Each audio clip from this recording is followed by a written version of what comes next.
सुखाचे ते सुख, दुःखाची निवृत्ती, सुखाचे ते सुख पाहता श्रीमुख गोविंदाचे. रंगणी रांगत गुलगुला बोलत, असुर रुळत चरणतळी. नामा म्हणे हाती लोणियाचा उंडा, नामा म्हणे हाती लोणियाचा उंडा, गवळणी त्या तोंडा भुललिया. रंगणी रांगत गुलगुला बोलत, असुर रुळत चरणतळी. विठोबा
दुःखाची निवृत्ती, सुखाचे ते सुख पाहता श्रीमुख गोविंदाचे. रंगणी रांगत गुलगुला बोलत, असुर रुळत चरणतळी. प्रस्तुत प्रसंगी कीर्तन रूपी सेवेकरिता निवडलेला अभंग बाल भागवत श्री संत नामदेव महाराज यांचा 3 चरणांचा आणि भगवान श्रीकृष्ण परमात्म्याच्या बाललीला वर्णन करून सांगणारा अशा पद्धतीचा हा अभंग आहे. या अभंगामध्ये श्री संत नामदेव महाराज आपल्याला काय प्रतिपादन करून सांगतात तत्पूर्वी आपण एकदा संतांना नमन करूया. श्री संतांची माता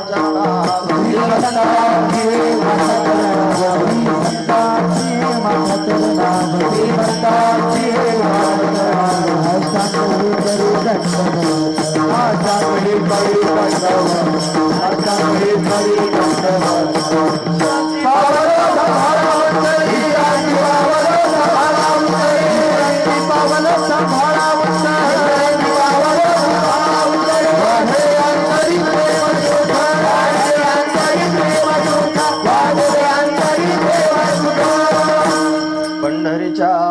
देवराया पंढरीचा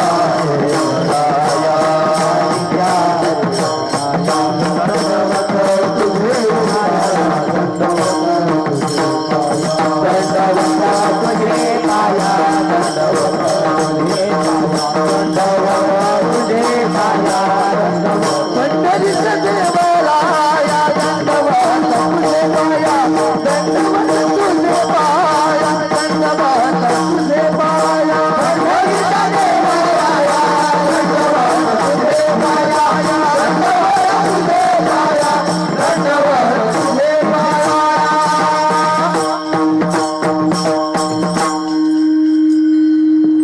सुवृत्ती सुखाचे ते सुख पाहता श्रीमुख गोविंदाचे रंगणी रांगत गुलगुला बोलत असुर रुळत चरणतळे. प्रस्तुत प्रतिवर्षीप्रमाणे याही वर्षी आपण सर्वजण मोठ्या प्रेमाने आनंदाने श्री भैरवनाथ मंदिराचा असणारा हा वर्धापन दिन संपन्न करतो आहोत. आणि या वर्धापन दिनाच्या प्रत्यर्थ असणारी ही भगवंताची कीर्तन रूपी सेवा, काल्याची असणारी कीर्तन रूपी सेवा ही अकारण करुणावरून आलय. भक्तकाम कल्पद्रुम भगवान पांडुरंग परमात्म्याच्या अथांग करुणेनं, त्याच्या दयेनं आणि या सर्व संयोजक मंडळींच्या माध्यमातून विशेष करून हरिभक्तीपरायण आदरणीय श्री आंबेकर बाप्पा यांच्या माध्यमातून आमच्या वाटेला आलेली आहे. सेवेकरिता निवडलेला अभंग श्री संत नामदेव महाराजांचा आहे. नामदेव महाराज या अभंगाच्या माध्यमातून भगवंताच्या बाललीला वर्णन करून सांगतायत. काय सांगतायत महाराज? महाराज सांगतात, अनंत कोटी ब्रह्मांडाचा नायक असणारा जगन्नियंता परमात्मा, जो वास्तविक स्वरूप दृष्टीनं पाहिलं तर सच्चिदानंद रूप आहे, निर्गुण निराकार आहे, तो परमात्मा भक्तांना सुख देण्याकरिता, समाधान देण्याकरिता सगुण साकार होऊन भक्तांच्या समोर प्रत्यक्ष प्रगट झाला. आणि सगळ्या भक्तांना भगवंताचं दर्शन प्राप्त झालं. त्या दर्शनानं काय अवस्था झाली असेल तर सगळ्यांच्या अंतकरणात असणारं जे दुःख आहे त्या दुःखाची निवृत्ती झाली आणि सुख त्याने सर्वांना प्राप्त झालं. सुखालाही सुख प्राप्त व्हावं अशी स्थिती प्राप्त झाली. असा असणार हा कन्हैया. यानं आनंद देण्याकरिता, भगवंतानं भक्तांना आनंद देण्याकरिता काय केलं असेल? महाराज सांगतात, हा कृष्ण रूप धारण करून आला, बालरूप धारण करून आला. नंदराजाच्या अंगणामध्ये हा रांगू लागला. फक्त रांगतो असं नाही, हा बोबड्या बोबड्या शब्दात बोलू लागला. हा रांगतो आहे, बोबड्या शब्दांमध्ये बोलतो आहे म्हणून त्याला सर्वजण लहान समजू लागले खरे, पण हा लहान नाही, जगाचा मालक आहे, सर्व सत्ताधीश आहे. कर्तुम अकर्तुम अन्यथा कर्तुम शक्तीचा असणारा हा दाता आहे. हा रांगत असतानाच विविध असणारे लीला करतो आणि दुष्टांचा संहार करतोय, निर्दळन करतोय दुष्टांचं. म्हणून महाराज सांगतात, असुर रुळत चरणतळी. असुर म्हणजे दैत्य, दुराचारी असणारे, जे त्यांनी जगाला त्रास देण्याकरिता प्रगट झालेले आहेत आणि त्यांना त्यांनी पायाखाली तुडवतोय, नव्हे त्यांचा निपात करून टाकतोय. मग फक्त रांगण्याकरिताच, दैत्यांचा निपात करण्याकरिताच आला का? असुरांना मारण्याकरिताच आला का? म्हणे नाही, भक्तांना आनंद देण्याकरिता आला. मग कसा आनंद दिला यानं भक्तांना? अतिशय सुंदर विग्रह धारण केला. विग्रह म्हणजे रूप. फार सुंदर मोहक असणारं रूप भगवंतानं धारण केलं आणि ते सुंदर रूप धारण करून हा परमात्मा गोपाळांबरोबर उड्या मारू लागला, खेळू लागला. खेळत असताना स्वतःच्याच घरात त्यांनी लोणी खाऊ लागला. लोण्याचा उंडा हातात घेऊन तोंडाला लोणी लागलेला असताना अशा अवस्थेत हा कन्हैया गोकुळामध्ये फिरू लागला, पळू लागला. तो गोकुळात पळतोय, हातात लोण्याचा उंडा आहे, तोंडाला लोणी लागलेला आहे आणि आधीच अतिशय सुंदर आहे. त्याचं सौंदर्य पाहून सगळ्या गोकुळवासी लोकांनी स्वतःला विसरून जावं. गोपाळांनी, गोपिकांनी भगवंताला पाहावं आणि पाहून त्यांनी स्वतःच देहभान विसरून जावं, स्वतःला विसरूनच जावं. भोललिया हे नामा म्हणे हाती लोण्याचा उंडा, गवळणी त्या तोंडा भुललिया. गवळणी त्याच्या मुखारविंदाला पाहून भुलून गेल्या आणि सर्वांना भुलवून त्यांनी महाराज सर्वांच्या अंतकरणामध्ये हा कन्हैया वास्तव्य करू लागला. सर्वांना वेध लावून त्यांच्या चित्तात घर करून बसला. असं असणारे हे भगवंताचं दिव्य चरित्र आहे आणि ते नामदेव महाराज या छोट्याशा अभंगामधून वर्णन त्यांनी करून सांगतायत. असा अभंगाचा सरळ अर्थ पाहण्याचा आपण प्रयत्न केला. हे विठोबा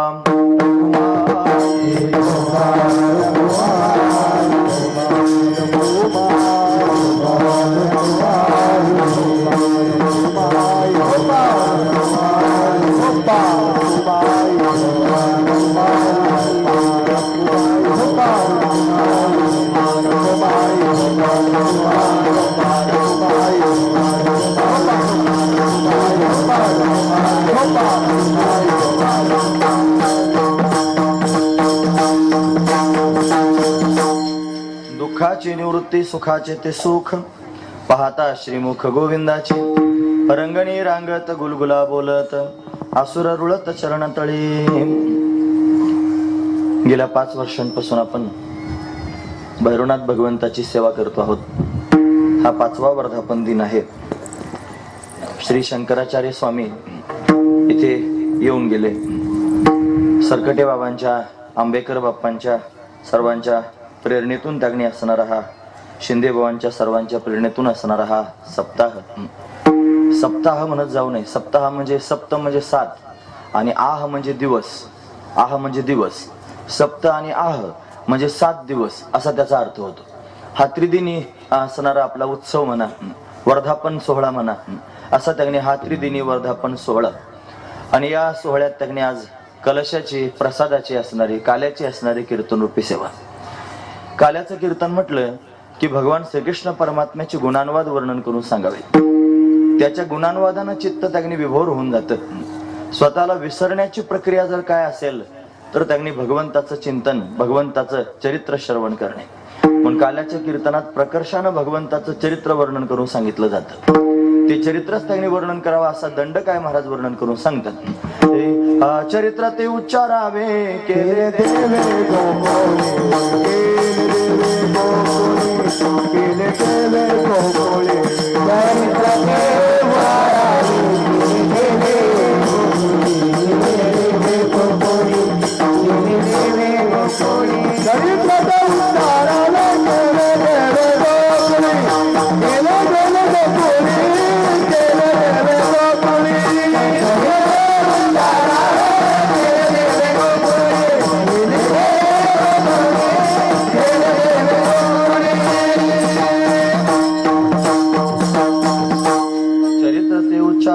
देवे देवे गोकुळे. देवानं गोकुळात केलेलं चरित्र सांगावं.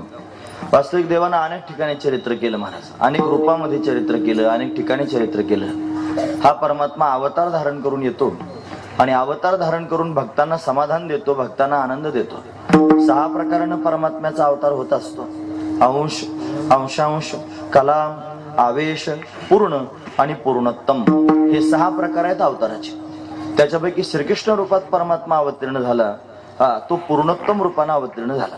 सर्व काही करण्याकरिता समर्थ असणारा हा परमात्मा बालरूप घेऊन आला आणि त्यानं अनेक प्रकारचं चरित्र केलं. त्याचं चरित्र त्यांनी उच्चारण करावं. पण हा श्रीकृष्ण परमात्मा अवतार धारण करून आला, चरित्र करण्याकरिता आला इथपर्यंत ठीक आहे. पण फक्त गोकुळातच चरित्र नाही केलं महाराज, अनेक ठिकाणी केलं. त्यानं कुरुक्षेत्रावर चरित्र केलं. काय केलं? गीता सांगितली अर्जुनाला. आत्ताच गीता जयंती झाली. यानं त्यांनी द्वारकेत चरित्र केलं, यानं प्रभास क्षेत्रात चरित्र केलं, यानं अनेक ठिकाणी चरित्र केलं महाराज. मग चरित्र ते उच्चारावे. भगवंताचं चरित्र त्यांनी उच्चारायचं, पण बाकीच्या ठिकाणी केलेलं चरित्र उच्चारायचं नाही. ते गोकुळात केलेलं चरित्र, केले देवे गोकुळे, गोकुळातलं चरित्र त्यांनी उच्चारण्याचं आहे. इतर ठिकाणचं चरित्र काल्याच्या कीर्तनात उच्चारांची मर्यादा तिथे सांगितली नाही. म्हणून गोकुळातलं चरित्र त्यांनी सांगायचं. पण कोणतं चरित्र भगवंताचं सांगावं? मग पुन्हा महाराज वर्णन करून सांगतात, तो रांगतोय हे चरित्र सांगावं. गोधन चारतोय म्हणजे गोमातेला वनात घेऊन जातोय. रांगता गोधने चारिता हे रांगताना केलेले चरित्र, गोमातेला सांभाळताना केलेले चरित्र, असं चरित्र भगवंताचं सर्वांच्या समोर सांगत जावं. ते सांगितल्यानं सर्वांना विशेष असणारा आनंद प्राप्त होतो. त्याच्या त्या अवस्थेतलं चरित्र सांगावं.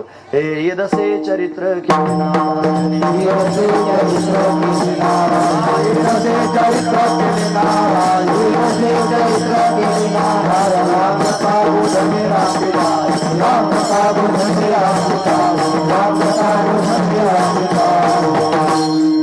येदसे चरित्र केले नारायणे.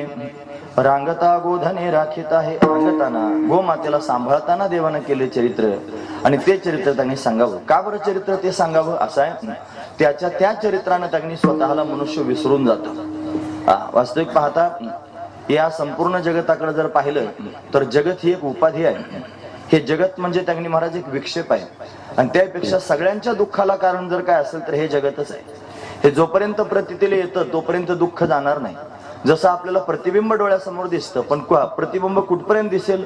जोपर्यंत आपण आरशाच्या समोर उभे राहू तोपर्यंत, आरशात आपण पाहतो तोपर्यंत प्रतिबिंब दिसेल, किंवा आपण त्यांनी महाराज अशा पद्धतीने आरशापासून दूर जात नाही तोपर्यंत आपल्याला प्रतिबिंब दिसत राहील. म्हणजे एकतर आरसा तरी जावा लागेल, नाहीतर आपण तरी दूर जावं लागेल, मग प्रतिबिंब दिसायचं बंद होईल. तसं सगळ्या लोकांच्या जीवनामध्ये कुठे ना कुठेतरी दुःखाची संगती पाहायला मिळते, आणि ती का होत असेल त्याचं कारण हे जगत आहे महाराज. मग दिसणारं हे जे जगत आहे, या जगताला त्यांनी घालवल्याशिवाय दुःख जाणारच नाही. मग दुःख हे जगत घालवायचं कसं? हे कसं घालवता येईल? काही क्रिया करून घालवता येईल का? क्रियेनं नाश होत असतो. जगताचा नाश करण्याचा जर प्रयत्न केला तर काय क्रिया केली म्हणजे जगताचा नाश करता येईल? किती असे त्यांनी जेसीबी लावली म्हणजे तुम्ही या भूमंडलाचा त्यांनी नाश करू शकाल? हे करता यायचं नाही, क्रियेनं करता येणं शक्य नाही. म्हटले मग ज्ञान प्राप्त करून घ्या. ज्ञानानं खऱ्या अर्थानं जगताचा बाध होऊन जाईल. ज्ञानाची प्रक्रिया जर पाहिली तर 3 प्रमेय वर्णन करून सांगितले शास्त्रामध्ये. पहिलं प्रमेय सांगितलं ब्रह्म सत्य आहे, दुसरं प्रमेय सांगितलं जगत मिथ्या आहे, आणि तिसरं प्रमेय सांगितलं जीव हा ब्रह्मरूप आहे. श्री व्यासदेवजी महाराज वर्णन करून सांगतात, कोटी कोटी ग्रंथांमध्ये असणारं सार मी अर्ध्या श्लोकात वर्णन करून सांगतो. हरी श्लोकार्धेन प्रवक्ष्यामि यदुक्तम ग्रंथ कोटिभिः ब्रह्म सत्यम जगन मिथ्या जीव ब्रह्मैव न पराः. 3 गोष्टी सांगितल्या. ब्रह्म सत्यम जगन मिथ्या जीव ब्रह्मैव न पराः. ब्रह्म सत्य आहे, हे ज्ञानाचं प्रमेय आहे. मग खरं ज्ञान जर काय असेल तर हे कळावं की या सगळ्या दिसणाऱ्या जगतामध्ये तथ्य काय आहे, सत्य काय असेल तर त्यांनी परमात्मा सत्य आहे, ब्रह्म सत्यम. मग दिसणारं जगत हे सर्व मिथ्या आहे, दिसणारं जगत मिथ्या आहे, आणि जीव हा ब्रह्मरूप आहे. हे सिद्धांत आहेत वेदांत शास्त्रातले, ते कळाले पाहिजे.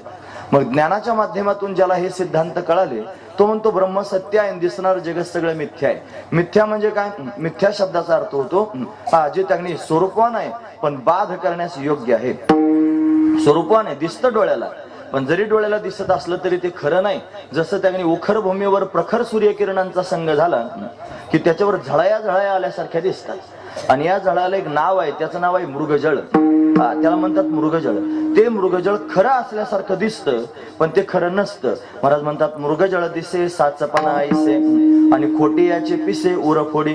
जसं एखादं हरण आहे, या हरणाला तहान लागलेली आहे, ओढ्याचं पाणी वाहत आहे, हरणानं डोंगरावरचं पाणी पाहिलं, त्या झळाया पाहिल्या, त्याला वाटलं इथं त्यांनी थोडंसं पाणी पिण्यापेक्षा आपण डोंगरावर जाऊन पाणी प्यावं. म्हणून हरण त्यांनी ओढ्यावरून उडी मारून त्यांनी डोंगराच्या माथ्यावर जातं, आणि तिथं पाणी नसतंच, मग ऊर फुटून मरतं. खोटी याची पिसे उर फोडी. ते जसं मृगजळ खोटच आहे, ते खरं दिसतं. मृगजळ दिसे साचपणा ऐसे, खरं असल्यासारखं दिसतं, पण हरणाला ते खरं वाटतं म्हणून हरण धावत जातो, ऊर फुटून मरतो. तसं दिसणारं जगत आपल्या सर्वांना खरं वाटतं, आणि म्हणून या जगताकडून आपण सुखाची अपेक्षा करत धावत राहतो, आणि शेवटी ऊर फुटून मरतो. आता दृष्टांत त्याच्याकरताच आहे, खोटी याचे पिसे उर फोडी. म्हणून हे दिसणारं जगत खोटच आहे, पण ते बाधित त्यांनी झालं पाहिजे. स्वरूपवान आणि बाध योग्य आहे. बाध म्हणजे काय? नाहीचा निश्चय. अंतकरणापासून त्यांनी ज्ञानाच्या प्रक्रिया श्रवण कराव्यात, आणि त्या श्रवण करून त्यांनी हे जगत नावाची वस्तू झालीच नाही असा त्यांनी भाव अंतकरणात निर्माण करून जीवन जगत राहावं. मग हे त्रास देणार नाही. याला बाधित अनुवृत्तीनं केलेला व्यवहार म्हणतात. साधू संत बाधित अनुवृत्तीनं व्यवहार करतात, त्यांचे व्यवहार होतात खडे, पण बाधित अनुवृत्तीनं होतात. पण जरी ज्ञानाच्या दृष्टीनं त्यांनी जगताचा बाध केलेला असला तरी सुद्धा त्यांना सुखदुःखाचे हेलकावे मात्र भोगावेच लागतात. त्यांना सुखदुःख जीवनात येतच राहतं, आणि त्याला सामोरं जावंच लागतं. फक्त ते त्याला मानत नाहीत, ते त्याला स्वीकारत नाहीत, त्याचं काही विशेष मनावर घेत नाही. ते म्हणतात हे जगत आहे, असं होणारच आहे, म्हणून त्याचा बाध झाला. हे पहा, आपण क्रियेनं नाश करू शकत नाही जगताचा, पण ज्ञानानं बाध करू शकतो. पण जरी एखाद्या मनुष्यानं ज्ञान प्राप्त करून घेतलं आणि ज्ञानाने या जगताचा बाध केला, तरी बाध केल्यानंतर सुद्धा सुख दुःख तर सहन करावेच लागतात. फक्त विचाराची स्थिती प्राप्त झाल्यामुळे सहनशीलता पोटात येते. महत्वाचा विचार आहे. कष्टा वाचून सहन करतो, ही तितिक्षा त्याच्या अंतकरणात निर्माण होते, पण सहन तर करावं लागतं. मग हे दुःख जर सहनच करायचं नसेल, या जगतामध्ये येणारे सुख दुःखाचे हेलकावे अंगापर्यंत येऊच द्यायचे नसतील, तर काय केलं पाहिजे? तुम्ही ऐकतात ना सर्वजण. तुम्ही म्हणाल काल्याचं कीर्तन हे काय सांगायला लागला? हे सांगणंच महत्वाचं आहे, हे जास्त महत्वाचं आहे महाराज. याच्यातून तर त्या चरित्रापर्यंत जाता येईल, म्हणून लक्षपूर्वक ऐका. म्हणून या अभंगात प्रवेश करताना असाच प्रवेश केला पाहिजे. म्हणून त्यांनी जगत घालवायचं आहे, मग त्याचा नाश करता येणार नाही. म्हणे मग बाध करा. ज्ञानानं बाध करून त्यांनी झालं, पण सुखदुःखाची हेलकावे येतच राहतात. मग जाईल केव्हा सुखदुःख? ज्या दिवशी त्याग्नी महाराज या जगताचा आपल्याला विसर पडेल त्यावेळेला.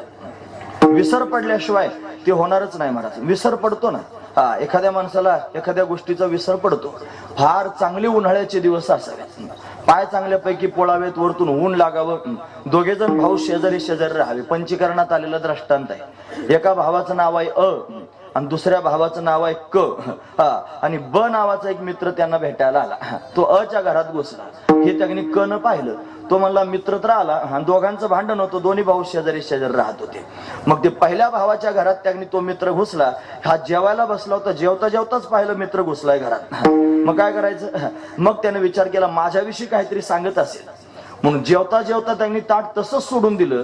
उन्हाचा कहर झालेला आहे, पायात चप्पल नाही. अशा अवस्थेमध्ये त्या भावाच्या घराच्या मागच्या बाजूने गेला आणि टाचा वर करून उन्हात त्यांनी पाय भाजताय तरी उभा राहिला आणि कान देऊन ऐकतोय महाराज. आणि काय बोलतोय? माझा भाऊ माझ्या मित्राला माझ्याविषयी काय सांगतोय हे ऐकण्याकरिता कान उंच करून त्यांनी ऐकतोय आणि स्वतःला पूर्णपणे विसरून गेला. ऊन लागत होतं पण कळालंच नाही. भूक पोटात होती, जेवायला बसला होता, पण भुकीचं आठवणच राहिली नाही. पाय भाजतायत पण पाय भाजण्याची सुद्धा आठवण राहिली नाही. का बरं? चित्तात एकच गोष्ट होती की माझा मित्र माझ्या भावाला काय सांगतो हे ऐकण्याकरिता कान उंच करून ऐकत होता. बाकीच्या सगळ्या गोष्टींचा विसर पडला आणि एकच गोष्ट चित्तात राहिली. म्हणून दुःख जर घालवायचं असेल तर त्याला सगळ्यात मोठं औषध काय असेल तर विसर पडणं. विसर पडणं म्हणून हे जगत दुःखाला कारण आहे. याचा नाश करता येत नाही, याचा बाध करून दुःख जात नाही. मग काय केलं पाहिजे? याचा विसर पडला पाहिजे. आणि तो विसर जर कशाने पडणार असेल तर भगवंताच्या सगुण दर्शनानं पडेल. भगवान डोळ्यासमोर प्रत्यक्ष उभा राहील. तो सगुण साकार रूप धारण करून आपल्या समोर येईल आणि त्याला ज्यावेळेला आपण पाहू, त्याचं चिंतन करू, त्याचं ध्यान करू, त्याचं भजन करू, त्याचं नामस्मरण करू, त्याच्याशी संवाद साधायला सुरुवात करू, त्या दिवशी आपल्या स्वतःचा विसर पडेल. आणि विसर पडला की मग त्यांनी जगताचा विसर स्वाभाविकच पडून जाईल. म्हणून जीवनामध्ये विसरण्याकरिता भगवंताचं चरित्र, का भगवंताचं चरित्र श्रवण करायचं हे त्याचं कारण आहे. म्हणून परमात्म्याने सगुण साकार रूप धारण केलं का? भक्तांना आनंद देण्याकरिता, त्यांना आपलंसं करून घेण्याकरिता, नवे नवे या जगताचा विसर पाडण्याकरिता परमात्मा स्वतःच सगुण रूपात भक्तांच्या समोर प्रगट झाला. कसा प्रगट झाला, कुठे प्रगट झाला, अनेक प्रसंग वर्णन करून सांगता येतील. हा कन्हैया त्यांनी महाराज अनेक युगांमध्ये अवतीर्ण होत असतो. हा सत्ययुगामध्ये त्यांनी अवतीर्ण झाला. नरसिंहासारखी वराहासारखी रूप धारण करून आला. हा त्यांनी त्रेतायुगामध्ये अवतीर्ण झाला. राम रूप धारण करून आला. यानं रावण कुंभकर्णांचा निपात करून टाकला. दुर्जनांचा संहार करण्याकरिता आला. हा द्वापार युगामध्ये सुद्धा आला महाराज. पृथ्वीवरती पापाचा भार वाढू लागला. फार दुराचारी जन्माला आले. दुर्योधनासारखे, दुःशासनासारखे जन्माला आले. यानंतर त्यांनी शाल्वासारखे, काशीराजासारखे, पौंड्रकासारखे जन्माला आले. त्याच्यानंतर जरासंधासारखा जन्माला आला दुष्ट. त्याचा जावई असणारा कंस आहे, कंस जन्माला आला. आणि या सगळ्या लोकांनी मिळून त्यांनी सगळ्या लोकांना त्रास द्यायला सुरुवात केली. भयंकर त्रास सुरू झाला. सर्वांचा छळ सुरू झाला. गोमातेचा छळ करतायत, ब्राह्मणांचा छळ करतायत, भक्तांचा छळ करतायत. या सगळ्या लोकांचा छळ होऊ लागला. पृथ्वीवर मोठा हाहाकार झाला. आणि मग त्यांनी महाराज पृथ्वीला पापाचा भार सहन झाला नाही. तिनं ब्रह्मदेवाकडे विनंती केली आणि ब्रह्मदेवाकडे जाऊन पृथ्वी त्यांनी स्वतःचं गाऱ्हाणं सांगू लागली, मला वाचवा. पापाचा भार झालेला आहे. वत्सरूपी पृथ्वी ब्रह्म्यापाशी जाय, नेत्री वाहे तोय सांगत असे. रडती आहे तोय म्हणजे पाणी, डोळ्यातून पाणी वाहू लागलं. सांगू लागली ब्रह्मदेवाला. ब्रह्मदेवानं क्षीरसमुद्रात जाऊन भगवंताचं स्तवन केलं महाराज. नमो स्वनंताय सहस्रमूर्ते सहस्रपादाक्षि शिरोर्भावे सहस्रनामने पुरुषाय शाश्वते सहस्रकोटे युगधारिणे नमः. नमः कमलनाभाय नमस्ते जलशायिने नमस्ते केशवानंत वासुदेव नमस्तुते. वासनाद वासुदेवस्य वासितं भुवनत्रयं सर्वभूत निवासोऽसि वासुदेव नमस्तुते. भगवंताचं स्तवन केलं. भगवान प्रसन्न झाला. ब्रह्मदेवानं स्तवन केलं म्हणून भगवंतानं आकाशवाणीद्वारा सांगायला सुरुवात केली, चिंता करू नका. जरी कंसासारख्यांनी दुराचार केला असला तरी सुद्धा त्यांचा निपात करण्याकरिता मी प्रत्यक्ष प्रगट होणार आहे. आकाशवाणीने भगवंताचं म्हणणं सर्वांना सांगून टाकलं की देवकीच्या गर्भा येईल भगवान, रक्षील ब्राह्मण गाई भक्त. आकाशाची वाणी सांगे सकळासी, तळमळ मानसी करू नका, मनामध्ये तळमळ करू नका. देवकीच्या गर्भा येईल भगवान, भगवान देवकीच्या गर्भाला येणार आहे आणि तिघांची नावं सांगितले, रक्षील, ब्राह्मण, गायी, भक्त. गायी, भक्त आणि ब्राह्मणांचा सांभाळ करण्याकरिता परमात्मा प्रत्यक्ष प्रगट होणार आहे. तो परमात्मा गो ब्राह्मण प्रतिपालक आहे. त्याला गोमाता प्रिय आहे, त्याला ब्राह्मण प्रिय आहे. ब्राह्मण भगवंताचं मुख आहे, म्हणून भगवान त्यांनी ब्राह्मणावर विशेष प्रेम करतो. असे त्यांनी राजे जगामध्ये अनेक होऊन गेले जे गो ब्राह्मण प्रतिपालक होते. सहज मागे वळून पाहिलं तर तुम्ही छत्रपतींची पूजा केलेली आहे.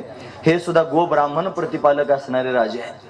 ज्यांच्या अंतकरणामध्ये त्यांनी गोमातेविषयीचा विशेष आदर आहे, ब्राह्मणाविषयी असणारा विशेष आदर आहे. पण आज त्यांनी चरित्र लोकांनी छत्रपतींचं बदलून टाकलं महाराज. ज्याच्या त्याच्या सोयीनं लोक चरित्र सांगायला लागले आणि त्या चरित्राची भेसळ करून टाकली. का तर तुमच्या अंतकरणातून खरे राजे लुप्त करून टाकायचे म्हणून. आणि आपण त्यांनी असे आहोत की त्यांच्या होला हो मिळून त्यांनी अशा पद्धतीने ते षडयंत्र करतायत, अनेक प्रकारची संघटना स्थापन करतायत आणि त्या संघटनांच्या माध्यमातून आपल्या सगळ्यांचा बुद्धिभेद करतायत आणि बुद्धिभेद करून आपलेच चरित्र त्यांनी महाराज आपल्याला उलट्या प्रकाराने सांगतायत आणि आपण सुद्धा त्यांचं ऐकून घेतो. हा आपल्या जीवनात असणारा मुरदाडपणा आहे. हा महत्वाचा विचार आहे. हे लोकांना कळत नाही. हो, लोकांना काय घेणं पडलं याच्याशी? त्याला त्याची बायको, पोरग, घर, चार भिंतीपेक्षा वेगळं काय दिसत, त्याला काय घेणं आहे? काय हो तिकडे जगात उलथ पालतो त्याच्याशी काय? आज लोकांना कशाशीच काय घेणं देणं नाही. आज लोकांना धर्माशी घेणं नाही, शास्त्राशी घेणं नाही. कुठेतरी पेपरला आत्ताच फोन आला होता मला, म्हणे कोणीतरी मनुस्मृती जाळून टाकली कोणत्या तरी गावात. आता मनुस्मृती जाळली म्हणजे काय? मनुस्मृती जाळण्याची गोष्ट आहे. आणि ही जाळली कोणी जाळली? अहो, ज्या मनुष्य आपण लेकर आहोत त्यांनीच जाळली. हा महत्वाचा विचार आहे. का बरं असं झालं असेल? हा कलियुगाचा प्रभाव आहे, हा युगाचा प्रभाव आहे. त्याच्यामुळे या सगळ्या गोष्टी घडतात. आज त्यांनी छत्रपतींच्या नावापुढचं गो ब्राह्मण प्रतिपालक काढून टाकलं. आज पोरांना छत्रपतींचं चरित्र शिकवलं जातं. त्या चरित्रामध्ये रायरेश्वराचा केलेला अभिषेक, रक्ताचा अभिषेक केला. खरं का खोटं सांगतोय मी तुमच्या समोर? हा अभिषेक आहे का त्या चरित्रात? मला तुम्ही सांगा. त्यांचं ते पाठ्यपुस्तकांमध्ये घातले त्याच्यात आहे का सांगा. छत्रपतींना जगदंबेनं प्रत्यक्ष प्रगट होऊन तलवार दिली, भवानी तलवार. याचा कुठेतरी उल्लेख आज सापडतो का? मला तुम्ही सांगा. अहो, हे लोक याला अंधश्रद्धा म्हणतात. ते म्हणतात कशाची देवीन कधी प्रगट झाली आणि कधी तलवार दिली म्हणे. तसलं नाही. हे त्यांनी मानायचं नाही असं म्हणणारे लोक जन्माला आले आणि आपण सुद्धा मुंडके हलवतो. आपण त्यांनी कुऱ्हाडीच्या दांड्यासारखे झालो. वाईट वाटतं. पोटात त्यांनी कासावीस होतो जीव, त्यांनी कालमेल होते पोटामध्ये, म्हणून सांगावं वाटतं. पण लोक असे त्यांनी शेंबडात अडकलेल्या माशीसारखे झाले. फडफड फडफड करायचं आणि संसारात अडकून पडले. सगळे पाय शेंबडात अडकले. त्यांना स्वतःच सुचना तर जगाचं काय पाहतील आणि धर्माचं काय पाहतील आणि शास्त्राचं काय पाहतील. हे धर्माचं व्यासपीठ म्हणून बोलतोय, लक्षपूर्वक ऐका. महत्वाचा मुद्दा सांगतोय. आपण त्यांनी कोण्या दुसऱ्या धर्माची निंदा करू नये. आपल्याला कोणाच्या धर्माची निंदा करण्याचा अजिबात अधिकार नाही. कोणाच्या धर्माची चुकून सुद्धा निंदा करू नका. पण जरी दुसऱ्याच्या धर्माची निंदा करायची नसेल तरी आपला धर्म सांगण्याचा आपल्याला अधिकार आहे की नाही? आपला धर्म पाळण्याचा आपल्याला अधिकार आहे की नाही? म्हणून त्यांनी आपण दुसऱ्याच्या धर्माची निंदा करू नका. आपला धर्म पाळा, आपला धर्म स्वीकारा, आपल्या धर्मानुसार वागायला सुरुवात करा. हे जास्त महत्वाचं आहे. आणि धर्माची मुख जर कोण असतील तर तीन आहेत. ब्राह्मण, गायी आणि भक्त. हे धर्माची मुख आहे. तुम्हाला जर धर्म शोधायचा असेल तर कुठं शोधावा लागेल? ब्राह्मणाकडे जाऊन शोधा. तुम्हाला धर्म जर पाहायचा असेल तर गोमातेत सगळ्या देवता वास्तव्य करतात, ती धर्ममयी आहे. जर धर्मच पाहायचा असेल तर भक्त पहा, जो जीवनामध्ये धर्माचं आचरण करतो. हे धर्माचे पाळ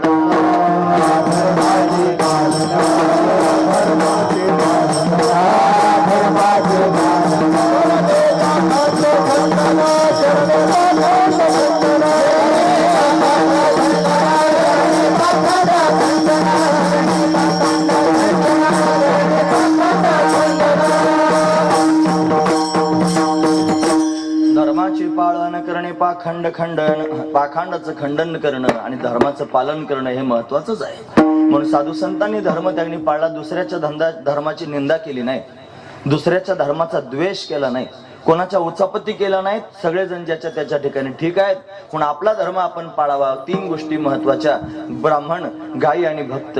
तिघांवर घाला आला म्हणून देवाला यावं लागलं. प्रमाण आधी सांगितलं. रक्षील, ब्राह्मण, गायी, भक्त त्यांचा सांभाळ करण्याकरिता परमात्मा येणार. म्हणून त्यांनी गो ब्राह्मण प्रतिपालक असणारा हा परमात्मा आहे. म्हणून त्यांनी तो देवकीच्या गर्भाला, देवकी ही कंसाची चुलत बहीण आहे. तिचा विवाह त्यानं वसुदेवा बरोबर करून दिला. विवाहातच विघ्न आलं, आकाशवाणी झाली, हिच्याच पोटी तुला मारण्याकरिता 8वा जन्माला येईल. कंस घाबरला. दोघांना बंदीखान्यात नेऊन टाकलं वसुदेव देवकीला. यथाकाल देवकीला 6 लेकरं झाली. 6ची 6 लेकरं कंसानं मारून टाकली महाराज. 7वा गर्भ आला, तो योगमायेनं पळवला. बलभद्र प्रगट झाला, बलराम प्रगट झाला. भाद्रपद शुद्ध षष्टीला बलरामाचं प्राकट्य झालं. यानंतर त्यांनी अष्टम गर्भ रूपानं परमात्मा प्रगट होणार आहे. देवकीचं तेज वाढू लागलं. दिव्य रूपानं प्रगट होणार आहे. देवकीचे तेज दिसे जैसा सूर्य, कंसाचे हृदय जळत असे. कंस व्याकुळ होऊ लागला. कंसाला भीती वाटू लागली. देवदेवता कारागृहामध्ये येऊन गर्भस्तुती करू लागल्या. सत्यव्रतम सत्यपरम त्रिसत्यम सत्यांच्या योनी निहितंच सत्ये सत्यस्य सत्यमृत सत्य नेत्रम सत्यात्मकम त्वाम शरणम प्रपन्नम. भगवंताची शरणागती देवतांनी केली. आणि आता त्यांनी परमात्म्याच्या प्राकट्याचा तो दिवस आला. श्रावण महिना आहे, त्याच्यात अष्टमी तिथी आहे, त्याच्यात बुधवारचा दिवस आहे, रोहिणी नक्षत्र आहे. रात्रीचे 12 वाजले. रात्रीच्या 12 वाजता लख्ख असणारा प्रकाश कारागृहामध्ये पडला. त्या प्रकाशाला वसुदेव देवकीनं पाहिलं, मोठं समाधान वाटू लागलं. पाहता पाहता त्या प्रकाशाने एक आकृती धारण केली. 8 वर्षाची चतुर्भुज असणारी भगवंताची मूर्ती प्रत्यक्ष वसुदेव देवकीच्या समोर प्रगट झाली. नमस्कार वसुदेव देवकीनं केला. आणि आता त्यांनी महाराज भगवान बोलू लागला. वसुदेवानं त्यांनी विचारलं, देवा अरे तुझं दर्शन होण्याकरिता फार मोठी तपश्चर्या करावी लागते. आम्ही काही तपश्चर्या केली नाही तरी का आलास? मग मागच्या जन्मातली आठवण करून दिली. तुम्ही पृष्णी आणि सुतपा होतात. सुतपा नावाचा राजा होता, त्याच्या पत्नीचं नाव आहे पृष्णी. तुम्ही दोघांनी 1000 वर्षाची तपश्चर्या केली, ती सत्ययुगातली गोष्ट सांगतोय. मी प्रसन्न झालो, विचारलं काय पाहिजे? तुम्ही म्हणले देवा तुझ्यासारखा मुलगा व्हावा.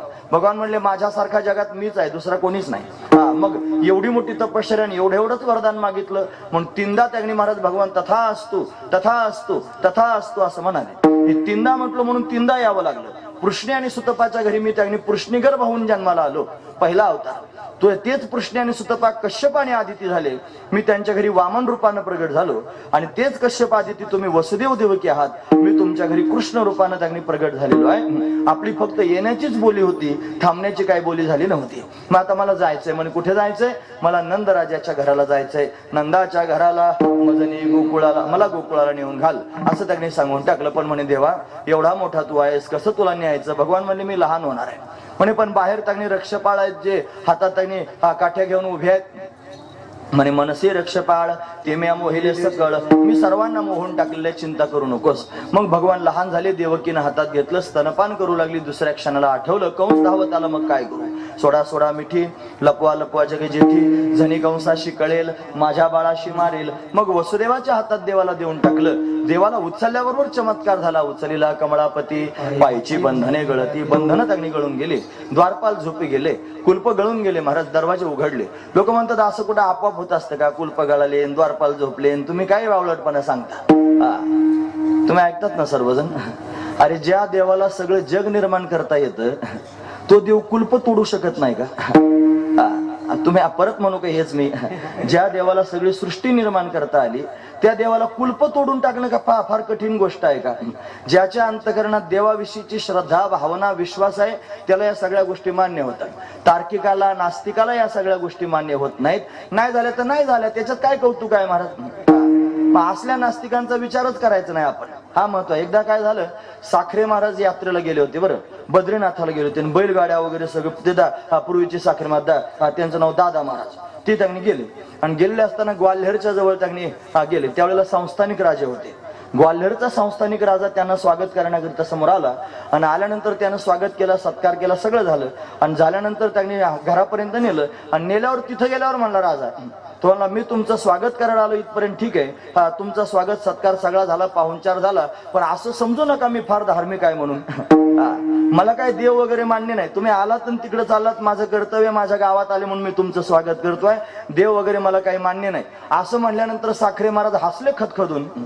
ते हसल्यानंतर तो राजा म्हणला, मी म्हणतो देव मान्य नाही, तुम्ही का हसलात? ते म्हणले तुला देव मान्य नाही याच्यात काय नवल आहे? आम्ही प्रवास करतो, आमच्याकडे बैलगाड्या आहेत आणि आमच्या बैलगाडीला 2 बैल आहेत. आणि राजा तुला महत्वाची गोष्ट सांगतो, आमच्या बैलगाडीच्या बैलांना सुद्धा देव मान्य नाहीत. मग बैलाला मान्य नाही तर तुला मान्य नाही याच्यात काय कौतुक आहे? आमच्या दृष्टीने जशी ती बैल तसंच तू. सरळ गोष्ट आहे. मग जे मान्य करतात त्यांना मान्य आहे, ठीक आहे. ज्यांना मान्य नाही त्यांच्याकरता हाच विचार आमच्याकडे तरी आहे.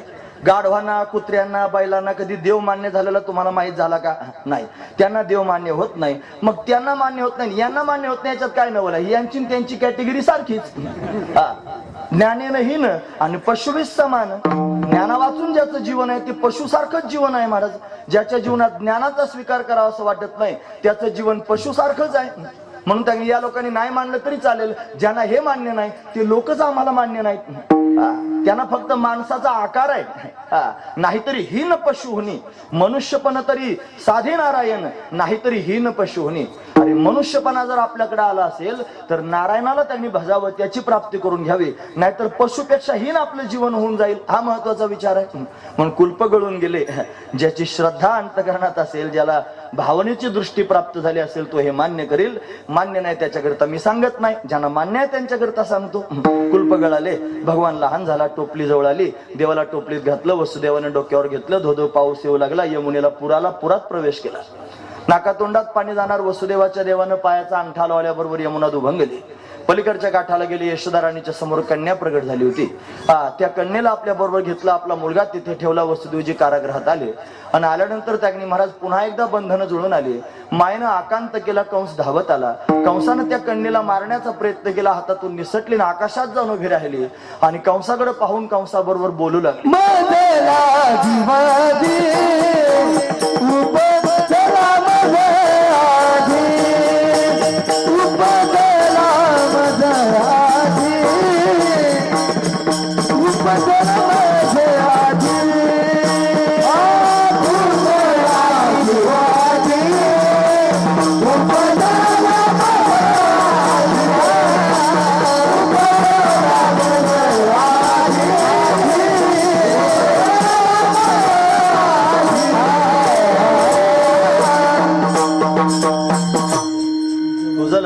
उपजला मजा आधी, तुला मारणारा माझ्या आधी जन्माला आला.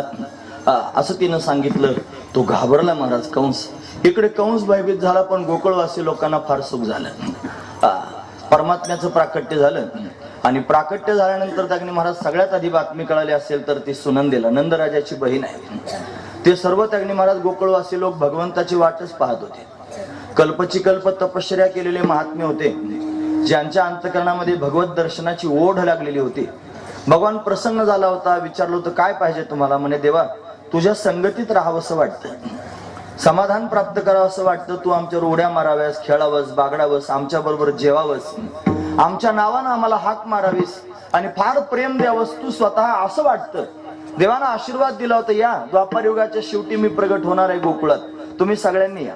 मग सगळे आले होते महाराज. कोणी गोपाळाचं रूप धारण करून आलं होतं, कोणी गोपिकांचं रूप धारण करून आलं होतं, कोणी गोमातेचं रूप धारण करून आलं होतं, कोणी हरणांचं रूप धारण करून आलं होतं, कोणी वानरांचं रूप धारण करून आलं होतं, कोणी पक्ष्यांचं रूप धारण करून आलं होतं, कोणी वृक्षांचं रूप धारण करून आलं होतं, कोणी वेली झालं होतं, कोणी फुलं झालं होतं, कोणी पाणी झालं होतं, कोणी डोंगर झालं होतं, कोणी माती झालं होतं, कोणी दगड झालं होतं.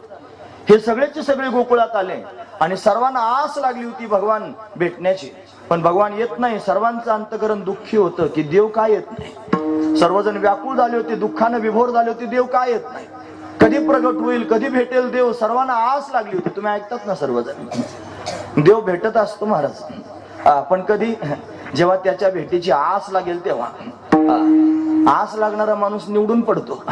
तो त्यागनी महाराज असा जोरोनी पांजरा हो पाहे आता येई पंढरीनाथा भेटावया. ज्याला आस लागलेली आहे तो काही वेगळाच असतो. आम्ही किलो किलो वाढत चाललो रोज, रोज 1-1 किलो. म्हणजे आम्हाला झोप चांगली लागते, आम्हाला जेवण चांगलं लागतं, आम्हाला चांगलं करमतं. आम्ही दिवसभर लोकांची खलबत्ती कुटीत राहतो, याच्या त्याच्या उचापती करून साऱ्या दुनियाच्या काड्या मुडीत राहतो आणि कधी आम्हाला देवाची आठवण सुद्धा होत नाही. मग आम्ही म्हणतो आम्ही हरिभक्ती परायण आहोत आणि आम्हाला देव भेटला पाहिजे. तुझ्या बापाला भेटत असतो देव, असं भेटतो काय लोकांच्या काड्या मोडल्याने? असं नाही भेटत. त्याच्याकरिता आस लागावी लागते अंतकरणात. ज्याला देव पाहिजे त्याला झोप येत नाही, ज्याला देव पाहिजे त्याला करमत नाही, ज्याला देव पाहिजे त्याला जेवण जात नाही, ज्याला देव पाहिजे दुसरं काही बोलतच नाही, फक्त देवाविषयीच बोलतो.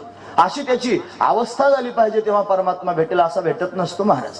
पण सगळ्या गोकुळवासी लोकांच्या अंतकरणात अशी व्यथा आहे, देव कधी भेटेल. व्याकुळ झाले महाराज सर्वजण, सगळ्या रूपांमध्ये प्रगट आहेत देवाच्या भेटी करता, व्याकुळ होऊन देवाची वाट पाहतायत. पण अजून देव येत नाही म्हणून सर्वांच्या अंतकरणात दुःख आहे, सर्वांना व्यथा आहे. का भेटत नाही देव?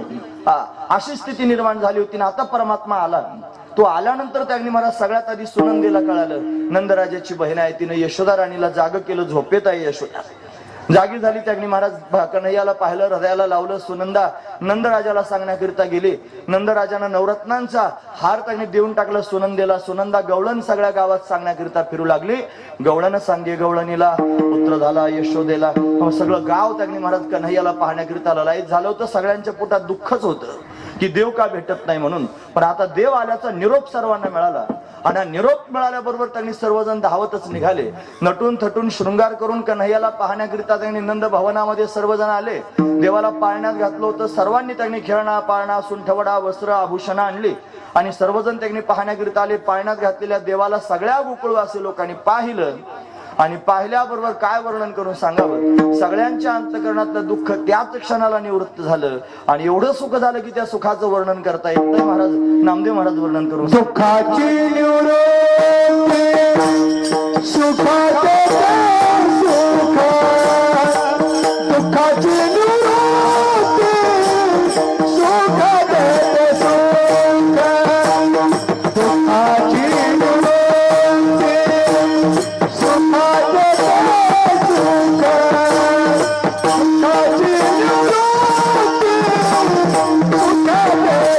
सुख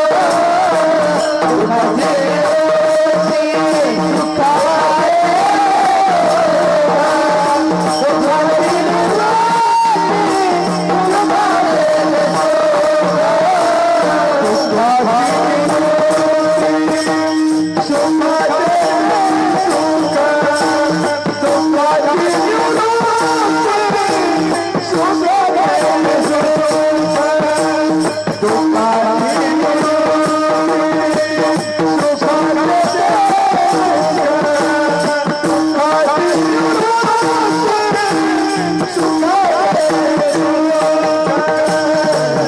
निवृत्ती सुख देते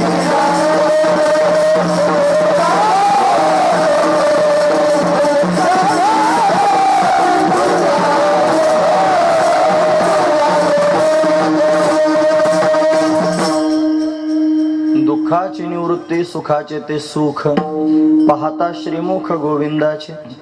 जगन्नियंता परमात्मा जो निर्गुण निराकार आहे, कोणाच प्रमाणाचा विषय होत नाही. प्रत्यक्ष प्रमाण, अनुमान प्रमाण, शब्द प्रमाण, उपमान प्रमाण, अर्थापत्ती प्रमाण, अनुपलब्धी प्रमाण ही 6 प्रमाण शास्त्रात सांगितले.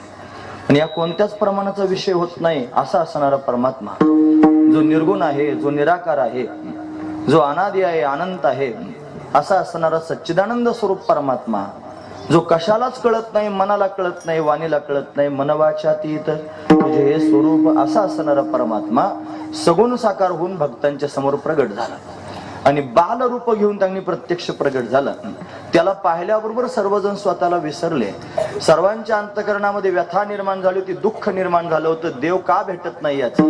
तो देव भेटल्याबरोबर त्यांनी सर्वांचं दुःख त्याच क्षणाला निघून गेलं. आणि एवढं सुख झालं, फक्त सुख झालं असं नाही, सुखालाही सुख प्राप्त व्हावं अशी अवस्था निर्माण झाली. का म्हटले असतील सुखाला सुख झालं? त्याचं कारण हे सगळे अवतारी आहेत. यांनी आपल्या जीवनामध्ये त्यांनी असणारं दुःख आधीच घालवलं होतं. मोक्ष स्वरूपाचे जर त्यांनी वर्णन करण्याचा प्रयत्न केला तर आत्यंतिक दुःखाची निवृत्ती आणि परमानंद सुखाची प्राप्ती याला मोक्ष असं म्हणतात. त्यांनी जीवनातलं आत्यंतिक दुःख घालवलं आणि परमानंद सुखाची प्राप्ती त्यांना अशा पद्धतीने झाली. आधी सुखरूप झालेले आहेत, पण सुखरूप झाल्यानंतर काहीच करायचं शिल्लक राहिलं नाही, म्हणून तपश्चर्या केली. भगवान प्रसन्न झाला आणि मग आता जीवनमुक्त झाल्यानंतर विलक्षण आनंद घेण्याकरिता त्याच्या लीलेत सहभागी व्हायचं. मे भक्त तू देवायसे करी या स्थितीत गेले. नको ब्रह्मज्ञान आत्मस्थिती भाव, मी भक्त तू देवायसे करी. ब्रह्मज्ञानाला डावलून त्यांनी भगवंताची वाट पाहत आहेत, म्हणून त्यांना दुःख आधीच नाही. मग हे दुःख कोणतं असेल? ते संसाराचं दुःख त्यांनी घालवलंय, पण हे दुःख भगवंत भेटत नाही म्हणून दुःख अंतकरणात होतो, त्या दुःखाचा विचार येते. आणि परमानंद सुख त्यांना आधीच प्राप्त झालेलं आहे. ते आधीच सुखरूप आहेत, पण सुखरूप असून त्यांनी परमात्म्याचा सगुण साक्षात्कार झाला, म्हणून सुखी असणाऱ्या लोकांना अजून सुख झालं, म्हणून सुखाचे ते सुख हे म्हणण्याचं तात्पर्य आहे. दुःखाची निवृत्ती, सुखाचे ते सुख कशामुळे झालं? पाहता श्रीमुख, देवाचं श्रीमुख पाहिलं, गोविंदाचं श्रीमुख पाहिल्यानं, भगवंताचं मुख कमल पाहिल्यानं, देवाचं तोंड पाहिल्यानं असं त्यांनी झालं. एवढं समाधान सर्व लोकांना झालं. इकडे गोकुळवासी लोकांना समाधान झालं, गोष्ट खरी आहे, पण तिकडं दुष्टानं मात्र चळकाप सुटला. महाराज म्हणतात कृष्ण गोकुळी जन्माला, दुष्टा चळकाप सुटला. कंसाला मात्र वाईट वाटायला लागलं. इकडे गोकुळवासी लोकांना सुख साजरं करण्याकरिता त्याने काय केलं असेल? गुढिया तोरणे करीती कथा गाती, गाणे गुढ्या उभारल्या, तोरण लावले, कथा करू लागली, गाणी गाऊ लागले. गुढी उभारणं हे त्यांनी महाराज आनंदाचं प्रतीक आहे. आपण उभारतो ना गुढ्या, तुम्ही ऐकतात ना सर्वजण. आता लोक फार शाहजूक झाले. ते म्हणले आता गुढ्या नाही उभारायच्या तसल्या, आता फक्त झेंडे लावायचे. वर्षातून एकदा फक्त झेंडा लावायचा. वर्षातून एकदा कशाला लावायचा? फारच जर झेंड्याचा काय वार असला तर वर्षभर लाव ना घरावर झेंडा. बरं एकाच दिशेला नाही, चारी बाजूनी फडकू दे भगवा, मरू दे, जे होईल ते होईल. चारी दिशेला लावायचे झेंडे, चारी बाजूने झेंडे लावायचे. म्हणे तांबेच पालथे घालायचे, आमकच करायचं, फलानच करायचं. हे तुमचं बावळटपणा. कशाचं बावळटपणा रे? म्हणे शंभूराजांच्या चरित्राकडे लावायचं. शंभूराजे म्हणजे छत्रपती संभाजीराजे. म्हणे त्यांनी यवनाने संभाजीराजांचा शिरच्छेद केला आणि संभाजीराजाचं मुंडकं भाल्यावर घेतलं आणि भाल्यावर घेऊन त्यांनी आया बहिणींची आबरू घेतली आणि त्यांची लुगडे काढून त्या काठीला अडकवली भाल्याला आणि सगळ्या गावात ते मिरवले आणि घरोघर लावायला लावले. म्हणून त्यांनी अशा पद्धतीने त्या गुढीची परंपरा सुरू झाली. अजिबात खोटं सांगतायत तुम्ही, कोणाचं ऐकू नका. का बरं ऐकू नका म्हणतो मी? माझ्याकडे प्रमाण आहे. काय प्रमाण आहे? तुम्ही ऐकतात ना सगळेजण, मला सांगा छत्रपती संभाजीराजांचा कालखंड किती वर्षापूर्वीचा? 350 वर्षापूर्वी. तुम्ही ऐकतात ना पण सर्वजण, किती वर्षापूर्वीचा? 350 वर्षापूर्वीचा. ज्ञानोबरायांचा कालखंड किती वर्षाचा? 700 वर्ष. बरोबर आहे. म्हणजे 700 वर्ष आधी असतात का 350? 700 आधी असतात. मग 700 वर्षापूर्वी ज्ञानोबरायांनी सांगितलेली गुढी सांगतो. ज्ञानोबरायांची ओवी आहे. ते म्हणतात आधोर्ध गुढे काढी, प्राण नवाची पेंढी, बांधोनी घाली उडी, मध्यमे माझी संकल्प विकल्पाचे लुगडे, बांधोनी फेडोनी मन उघडे, बुद्धी राहिली असे कडे पहिलाची. असं त्यांनी ओवी, 2 ओव्या आहेत महाराज. म्हणजे 18व्या अध्यायातली असणार ही ओवी आहे. आणि त्याच्यामध्ये त्यांनी या ओवी दोन ओव्यांमध्ये ज्ञानोबारांनी स्पष्ट शब्दात उल्लेख केला. अधोर्ध गुढे काढी. गुढी म्हणजे काय असतं? एक ऊर्ध्व भाग असतो आणि एक अधो भाग असतो. ऊर्ध्व काय असतं? त्याच्यातलं वर तोंड करून काय असतं? बांबू. आणि खाली तोंड करून काय असतं? तांब्या. है की नाही ओवीमध्ये? अध ऊर्ध्व गुढे काढी, प्राण नवाची पेंडी. आता हे त्यांनी कुंडलिनी शक्ती करता सांगितलेलं आहे. आपल्या शरीरामध्ये कुंडलिनी शक्ती ती ऊर्ध्वमुख व्हायची, मग सहस्त्रदल कमलापर्यंत जायची आणि ती कुठून जाते तर मेरुदंडातून जाते. म्हणजे आपला पाठीचा जो कणा आहे याला बांबूची उपमा दिली आणि त्याच्यावर सहस्त्रदल कमल. याच्यात सगळे चक्र आहेत महाराज. मूलाधार चक्र, स्वादिष्ठान चक्र, मणिपूर चक्र, अनाहत चक्र, विशुद्ध चक्र, आज्ञा चक्र आणि सहस्त्रदल कमल. हे जे चक्र आहेत ते त्यांनी प्रत्येकी त्याचं स्वरूप सांगितलं. पृथ्वी तत्वाचं चक्र आहे महाराज मूलाधार चक्र. जे टाकणे मलमूत्र विसर्जनाच्या स्थानाच्या मध्ये जी सरबट रेषा आहे त्याला शिवन म्हणतात. त्या शिवणीत आहे, त्याला 4 पाकळ्या आहेत, ते पृथ्वी तत्वाचं आहे. त्याच्यावरती आलं की ओटीपोटाच्या मागच्या बाजूला स्वादिष्टान चक्र आहे, ते स्वादिष्टान चक्र जलतत्वाचं आहे, त्याला 6 पाकळ्या आहेत. त्याच्यावर आलं की मणिपूर चक्र आहे, ते नाभिस्थानाच्या मागच्या बाजूला आहे, ते अग्नी तत्वाचं आहे, त्याला 10 पाकळ्या आहेत. त्याच्यावरती आलं की हृदय चक्र आहे, ते अनाहत चक्र, त्याला 12 पाकळ्या आहेत, ते वायू तत्वाचं आहे. त्याच्यावरती आलं की कंठस्थानामध्ये विशुद्ध चक्र आहे, त्याला त्यांनी 16 पाकळ्या आहेत आणि ते आकाश तत्वाचं आहे. त्याच्यावरती आलं की भूमध्य म्हणजे 2 भुवयांच्या मध्ये एक चक्र आहे, त्याला आज्ञा चक्र म्हणतात, ते 2 दलाचं चक्र आहे. आणि त्याच्यावरती असणारे हे सहस्त्रदल कमल आहे, ज्याला आपण टाळू म्हणतो. पूर्वीचे लोक त्याने महाराज माहितीला गेल्यानंतर ते वाजूस तर थांबायचे, वाय वाजल्यानंतरच जायचे, का ते म्हणायचे टवकी फुटू द्या असं म्हणायचे ना. ते सहस्त्रदल कमल इथं आहे महाराज, म्हणून ते त्याने पालथ समजलं जातं. बाकीचे चक्र वरतीन ते वरतून असं पालथ घातलेलं. म्हणून ज्ञानोबरायांनी ज्या वेळेला कुंडलिनी सहस्त्रदल कमलामध्ये जाते त्यावेळेस ही सगळी प्रक्रिया बंद होते हे सांगण्याकरिता सांगितलं. अधोर्ध गुढे काढी प्राण नवाची पेंडी. गुढीला पेंडी बांधली जाते का नाही? कशाची? लिंबाचा फुलवरा आणतात, आमच्याकडे आणतात लिंबाचा थोडा पाला फुलवरा, आणि त्याला पुन्हा आंब्याचा डगळा सुद्धा लावतात, आमच्याकडे लावतात. त्याच्यात त्यांनी पुन्हा गोड असणारी गाठी त्याला बांधतात आणि अशी पेंढी करून त्या गुढीला लावली जाते. इथं पेंढी शब्द आहे की नाही? प्राण नवाची पेंढी बांधवणी घाली उडी मध्यमे माझी. मध्यमा म्हणजे त्यांनी 3 असणारा इडा पिंगडा आणि सुषुम्ना 3 नाड्या, त्याच्यातल्या सुषुम्ना नाडीत प्रवेश करायचा हे त्याच्यातलं वर्णन आहे. आणि पुढच्या स्पष्ट शब्दात सांगितलं, संकल्प विकल्पाचे लुगडे खेडोनी मन उघडे. गुढीला लुगडं लावतात की नाही? मग खरं सांगा, आता गुढीच्या वर्णनात ज्ञानोबारांनी पेंढी सांगितली, आध ऊर्ध्व सांगितलं, लुगडं सांगितलं, मग हे किती वर्षापूर्वीचं होतं? 700 वर्षापूर्वी. मग 700 वर्षापूर्वी जर अशीच गुढी उभारली जात होती, आता त्या 350 वर्षाच्या प्रसंगाला त्याचं नातं जुळवायचं काही कारण आहे का? आणि तरी जुळवलं जातं. का जुळवलं जातं? याचं एकमेव कारण फक्त तुम्हाला आपसात फोडून टाकायचं, तुमच्यातले मतभेद निर्माण करायचे आणि तुम्हाला त्यांनी एकमेकात भांडायला लावायचं. एक मत माझ्यासारखा म्हणणार गुढीच उभारा, आणि 150 हाना म्हणणार झेंडाच लावा, द्या भांडण लावून, आणि त्यांनी पाहत राहायचं फक्त. हे आपल्यात भांडणं लावण्याकरिता आहे. मायबाप तुमच्या पुढे हात जोडून विनंती करून सांगतो, कोणाचं ऐकू नका. ऋषीमुनींनी सांगितलेली परंपरा आहे, श्रेष्ठ असणारी परंपरा मोडू नका. आता जर पाडवा आपल्या घरी आला तर त्या पाडव्याला आपण सगळ्यांनी गुढीच उभारणार याचा संकल्प इथं करा कीर्तनात. ज्यांनी मागच्या वर्षी झेंडे लावले असतील झेंडे लावा, 1 नका लावू, 4 लावा, सगळ्या दिशेला लावा घराच्या, पण गुढीच्या वेळेला गुढीच उभारा. ती गुढी जास्त महत्वाची, ते आनंदाचं प्रतीक आहे. म्हणून अशी असणारी गुढी असू द्या. आता हे असं सांगितल्याशिवाय मला दम निघत नाही. नाही सांगावं तर मग कोण सांगेन, हा महत्वाचा विचार. कारण आता बुवा लोक सुद्धा उरफाट सांगायला लागले. हे पण ना पाहण्यासारखंच आहे. हेच कोणाचं ऐकायचं? तुमच्यासारख्या लोकांनी कंबर बांधून उभं राहिलो, ऐकायचं कोणाचं? हा एक सांगतो, तो एक सांगतो, ऐकायचं कोणाचं? पण बुवानी बोलत असताना सप्रमाण बोलत जायचं. कोणत्या तरी गोष्टीला प्रमाण असलं पाहिजे. काय प्रमाण आहे? शंभूराजांचं मस्तक उडवलं भाल्यावर त्यांनी, त्याला काय प्रमाण आहे? कोणती ओवी कोणता श्लोक आहे मला सांगा. माझ्याकडे ओवी आहे की नाही? मी ओवी तुमच्या समोर सांगितली. म्हणून प्रमाण आपल्या समोर असावं वागावं. असू द्या. गुढ्या उभारणं आनंदाचं प्रतीक आहे. कन्हैया प्रगट झाला, सगळ्या गावात आनंद झाला. गावकऱ्यांनी आनंद साजरा करण्याकरिता काय केलं असेल महाराज वर्णन करून सांगतात. गुढिया तोरणे करती कथा,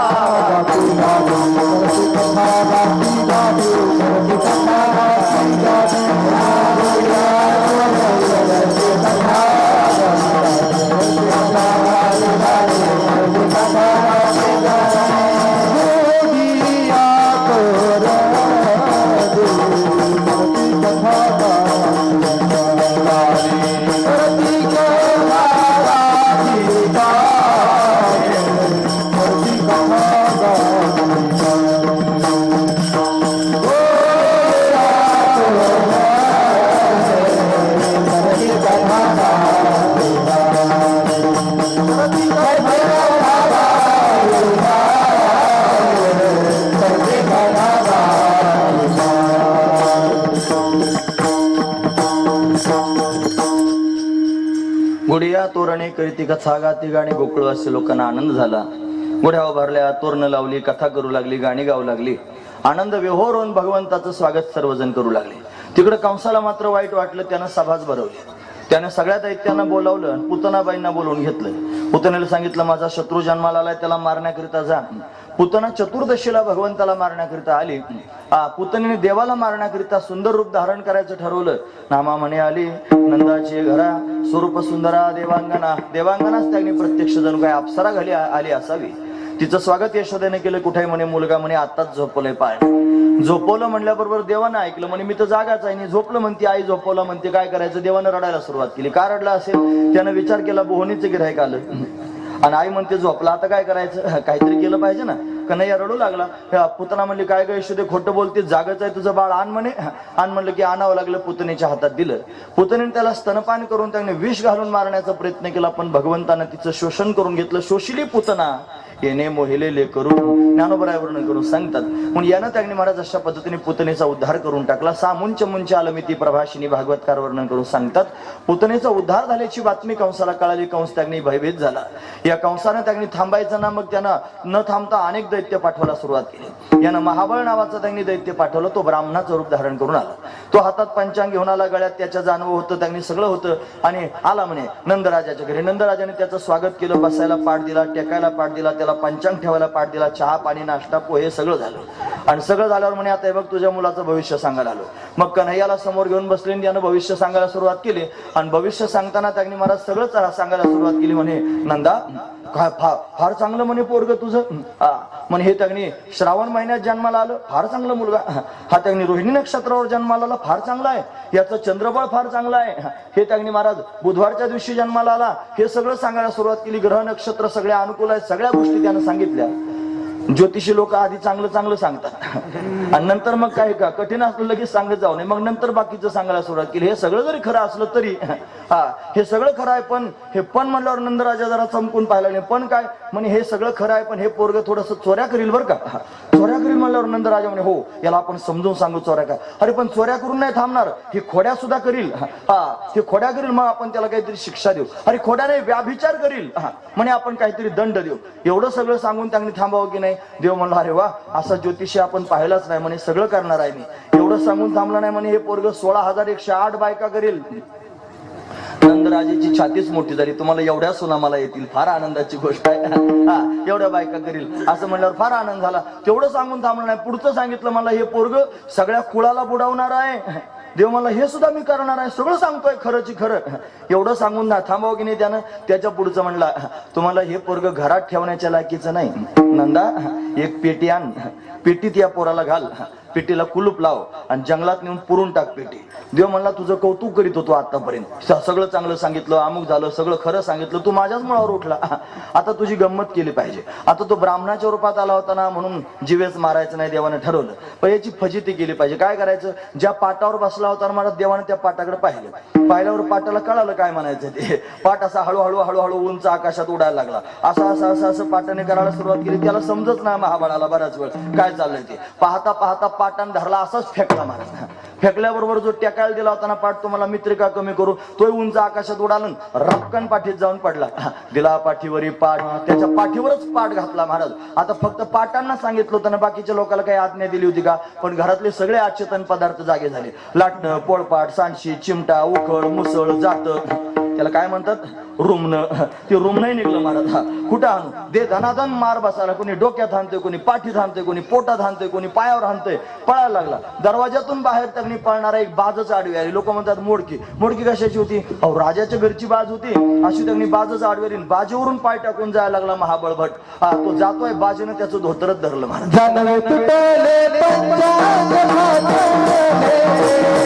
Oh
धोतरच धरलं मारत त्याचं, काय केलं सोडीच ना. आणि वरून मारत बसत होतं, डोकं फुटलं, हाताला लागलंय, पायाला लागलंय, पाठीला लागलंय, काय करावं आता.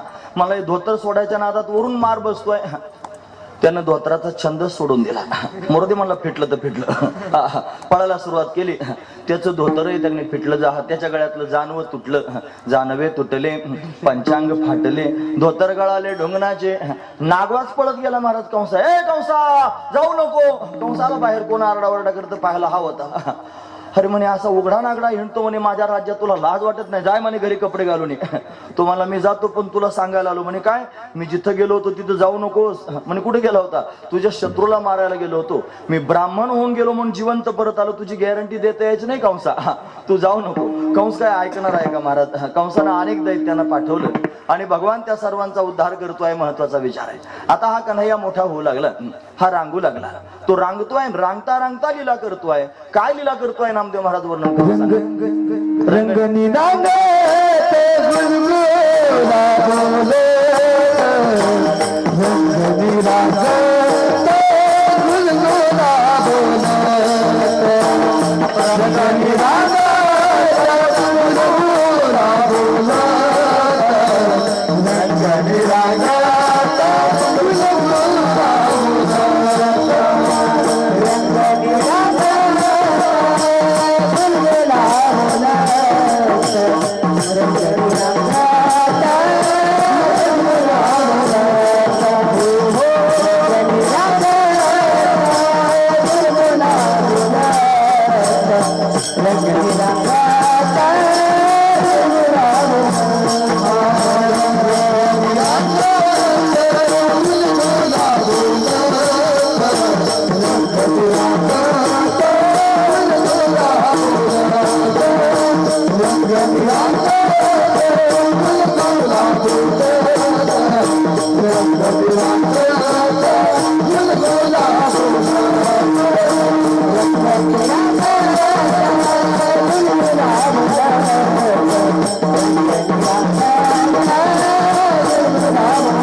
लेकरं पाहिल्यावर आपल्याला बरं वाटलं पाहिजे, नाचलं पाहिजे महाराज कीर्तनात. सगळ्यांना अधिकार आहे नाचायचा. तुम्हाला डीजे पुढे नाचायचा अधिकार आहे, आम्हाला कीर्तनात नाचायचं नाही. मन भरून नाचावं. खरं सांगू का, हेच नाचायची जागा आहे. नाचू कीर्तनाचे रंगी, कीर्तनाच्या रंगातच नाचावून. त्यापेक्षा जे भगवंताच्या छंदात नाचतात त्यांना तर साधू संत धन्यता देतात. धन्य जगी तोची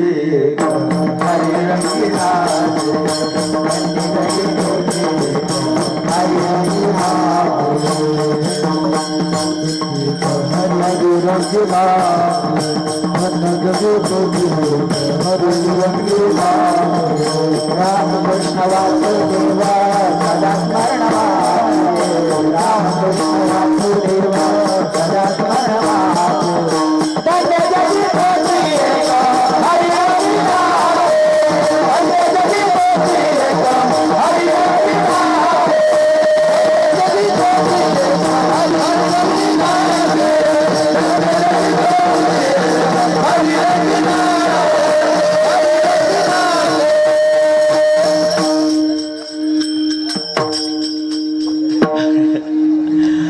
धन्याच्या गीतोची एक हरी रंगीनाचे जगामध्ये तोच एक धन्य आहे जो हरीच्या रंगात नाचतो. म्हणे लेकर धन्य आहेत. का सांगतो कशाकरिता? आपल्या घरी सुद्धा असतील ना छोटे छोटे लेकर. खरा पुरुषार्थ तर याच्यातच आहे महाराज. आज प्रत्येक माणसाला वाटतं माझा मुलगा डॉक्टर व्हावा, वकील व्हावा, इंजिनियर व्हावा, आणि त्यांनी माझ्या मैतीला सुद्धा नाही यावा. असंच आहे महाराज. आता सगळीकडे असंच. आम्ही काय खोटं सांगतो थोडंच. घडलेल्या सगळ्या घटना माझ्या डोळ्यासमोर आहेत. फार चांगलं शिकवलं, परदेशात पाठवलं मुलाला. 2 मुलं गेले परदेशात. मात्र मेलं इकडे. चांगला डॉक्टर होता म्हणतात. ते पेपरला आली होती बातमी. आणि मेलं ना. आता ते अंत्यविधीला बोलवलं पोरांना. शेजारी पाजारीने ठरवलं अंत्यविधी करायचा आणि मग बोलवलं. त्याला गेला त्यांनी फोन तिकडं. तो म्हणला हे बघा, त्यानं दुसऱ्या भावाला सांगितलं फोन करून, म्हणला एवढ्या बारीने तू जा,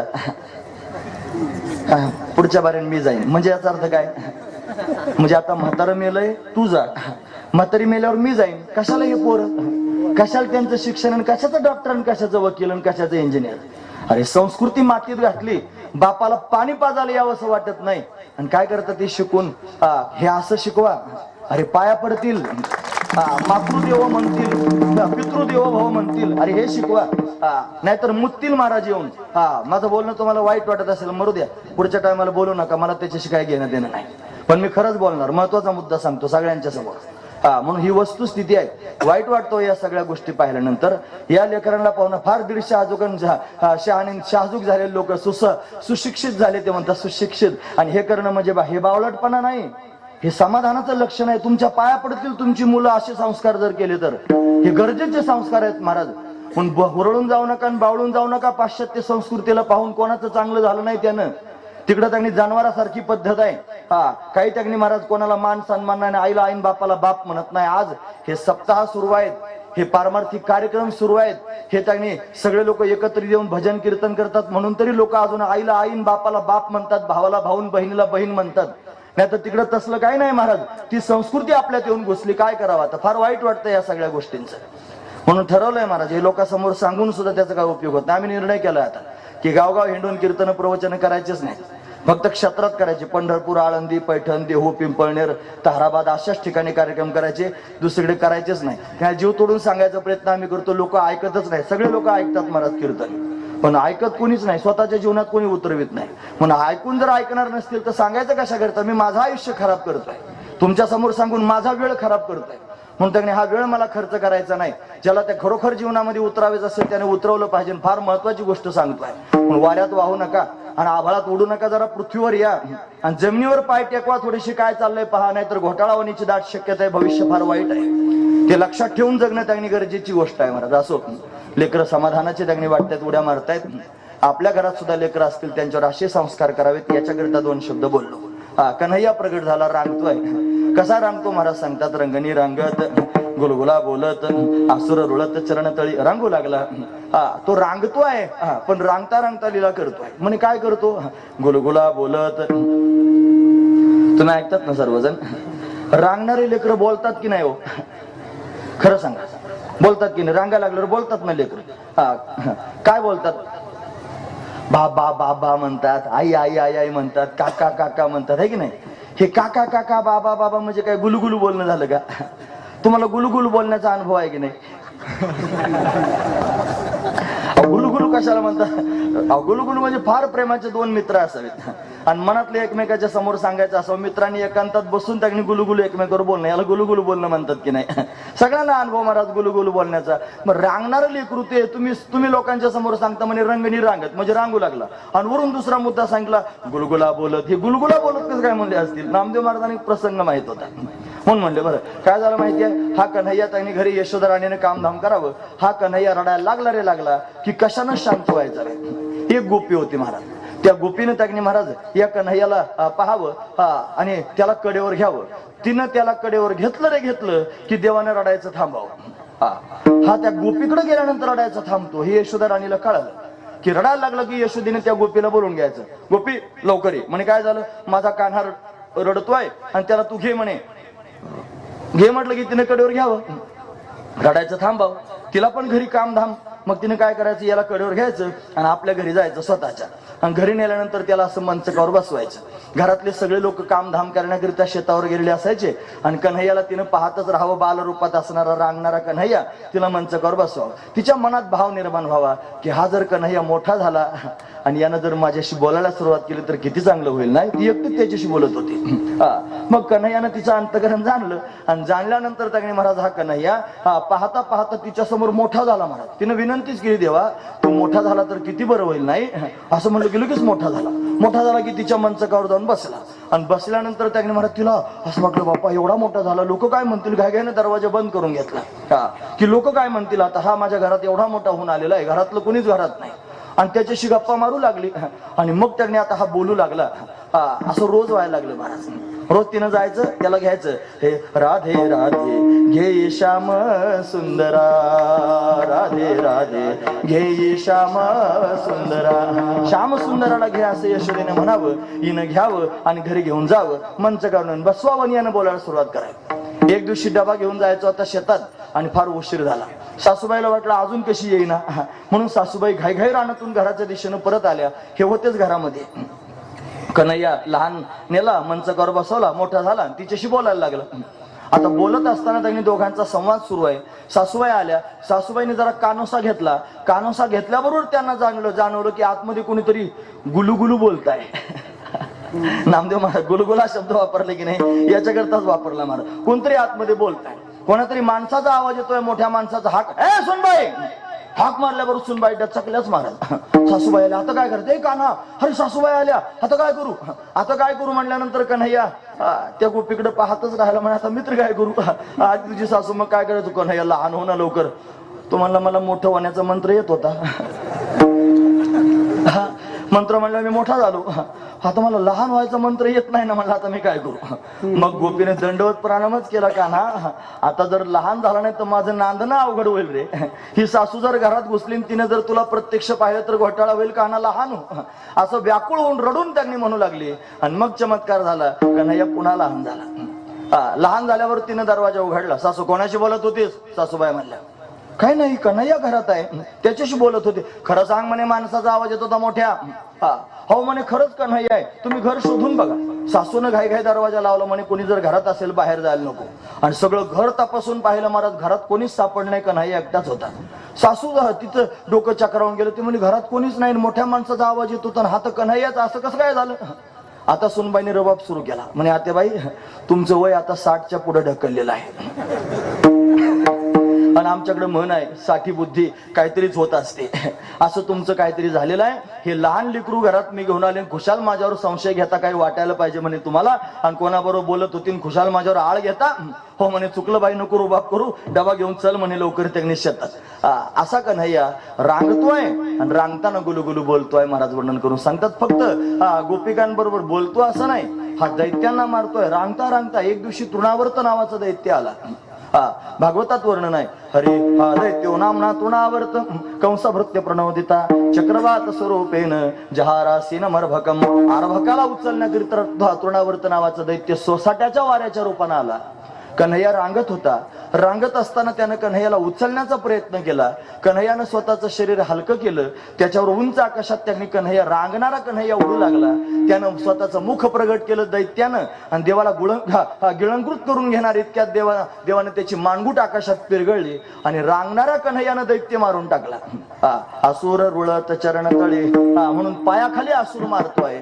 हा दैत्यांचा निपात करतोय. हा सामान्य नाही, हा त्यागणी महाराज भक्तांचा उद्धार करण्याकरिता आलेला आहे. भक्तांना समाधान देण्याकरिता आलेल्या दोन प्रकाराने दोन शक्ती त्याच्यात आहेत. एक अनुग्रह शक्ती आहे आणि एक निग्रह शक्ती आहे. भक्तांवर अनुग्रह करतोय आणि दैत्यांचा निग्रह करतोय. दोन्ही गोष्टी केल्या तरी दोघांना एकच गती प्राप्त करून देतो. हा कोपोने जासी मारे तो पावे ब्रह्म साक्षात्कारे. हा कोपून ज्याला मारतो त्याला सुद्धा ब्रह्म साक्षात्कार प्राप्त होतो. म्हणून सगळ्या दैत्यांचा भगवंतानं उद्धार करावा. असुर रुळत चरण तळे, पायाखाली त्यांनी दैत्य मारावेत आणि त्यांचा उद्धार करून टाकावा. एवढंच करतो का कन्हैया. म्हणे नाही. हा रांगणारा कन्हैया उभा राहू लागला. उभा राहता राहता पाऊल टाकू लागला. पाऊल टाकता चालू लागला. चालता चालता पळू लागला. पळता पळता मित्रांबरोबर खेळू लागला. त्याच्या मित्रांची नाव आहेत पेंद्या, वरद्या, वाकुड्या, श्रीदाम, सुदाम, मधुमंगल, बनसुख. हे कन्हैयाच्या मित्रांची नावं. या कन्हैयानं घरातच खेळायला सुरुवात करावी. खेळता खेळता त्यांनी स्वतःच्याच घरामध्ये त्यानं त्यांनी लोणी खावं. एक दिवशी लोणी खात होता. तुम्ही ऐकतात ना सर्वजण, महत्वाचा मुद्दा सांगतोय. लोणी खायला सुरुवात केली. तोंडाला लोणी लागलं होतं. हातात लोणी त्यांनी अशा पद्धतीने आहे आणि तो त्यांनी घरात फिरतोय. त्या घराला त्यांनी 84 खांब आहेत. आजही तुम्ही जाऊन बघा, गोकुळामध्ये जर तुम्ही कोणी गेले असाल तर गोकुळामध्ये 84 खांबा मंदिर आहे. 84 दगडाचे खांब आहेत. ज्या त्यावेळेला त्या खांबांना आरशे लावलेले होते. हा कन्हैया आरशाच्या समोर जाऊन उभा राहिला. स्वतःच्याच हातात लोण्याचा गोळा आहे, तोंडाला लोणी लागलेला आहे आणि आरशात त्यांनी स्वतःलाच पाहू लागला आणि स्वतःबरोबर बोलू लागला, अरे चोरा, आमच्या घरात घुसलास होय. भागवतात लिहिलेला आहे बरे, आमच्या घरात घुसतोस, चोरी करून त्यांनी खातोस, असं म्हणल्यावर ते आतलंय असं असं करायला लागलं. प्रतिबिंबच होतं ना महाराज. मग हातानं सांगायला लागला, खबरदार म्हणला जर आमच्या घरात घुसशील तर ते आतलंय असं असं कर. मला बोट दाखवतो, थांब म्हणला आईलाच घेऊन येतो आता. लगेच आईकडे धा मैया करत धावत निघाला. यशोदेने विचारलं, काय रे कान्हा, का बरं धावपळ करतोस? मैया, आपल्या घरात चोर आलाय, तू लवकर चल पाहण्याकरिता. तिचं पदर धरूनच ओढत आणलं. कुठं आहे म्हणे चोर? आणि स्वतःच आरशाच्या समोर जाऊन उभा राहिला. हातात लोण्याचा गोळा आईला दाखवते, हे बघ हा चोर आहे म्हणून. स्वतःला दाखवतो. ऐसा पुराण प्रसिद्ध चोर, केशव नाम्याचा दातार हा पुराण प्रसिद्ध चोर आहे महाराज.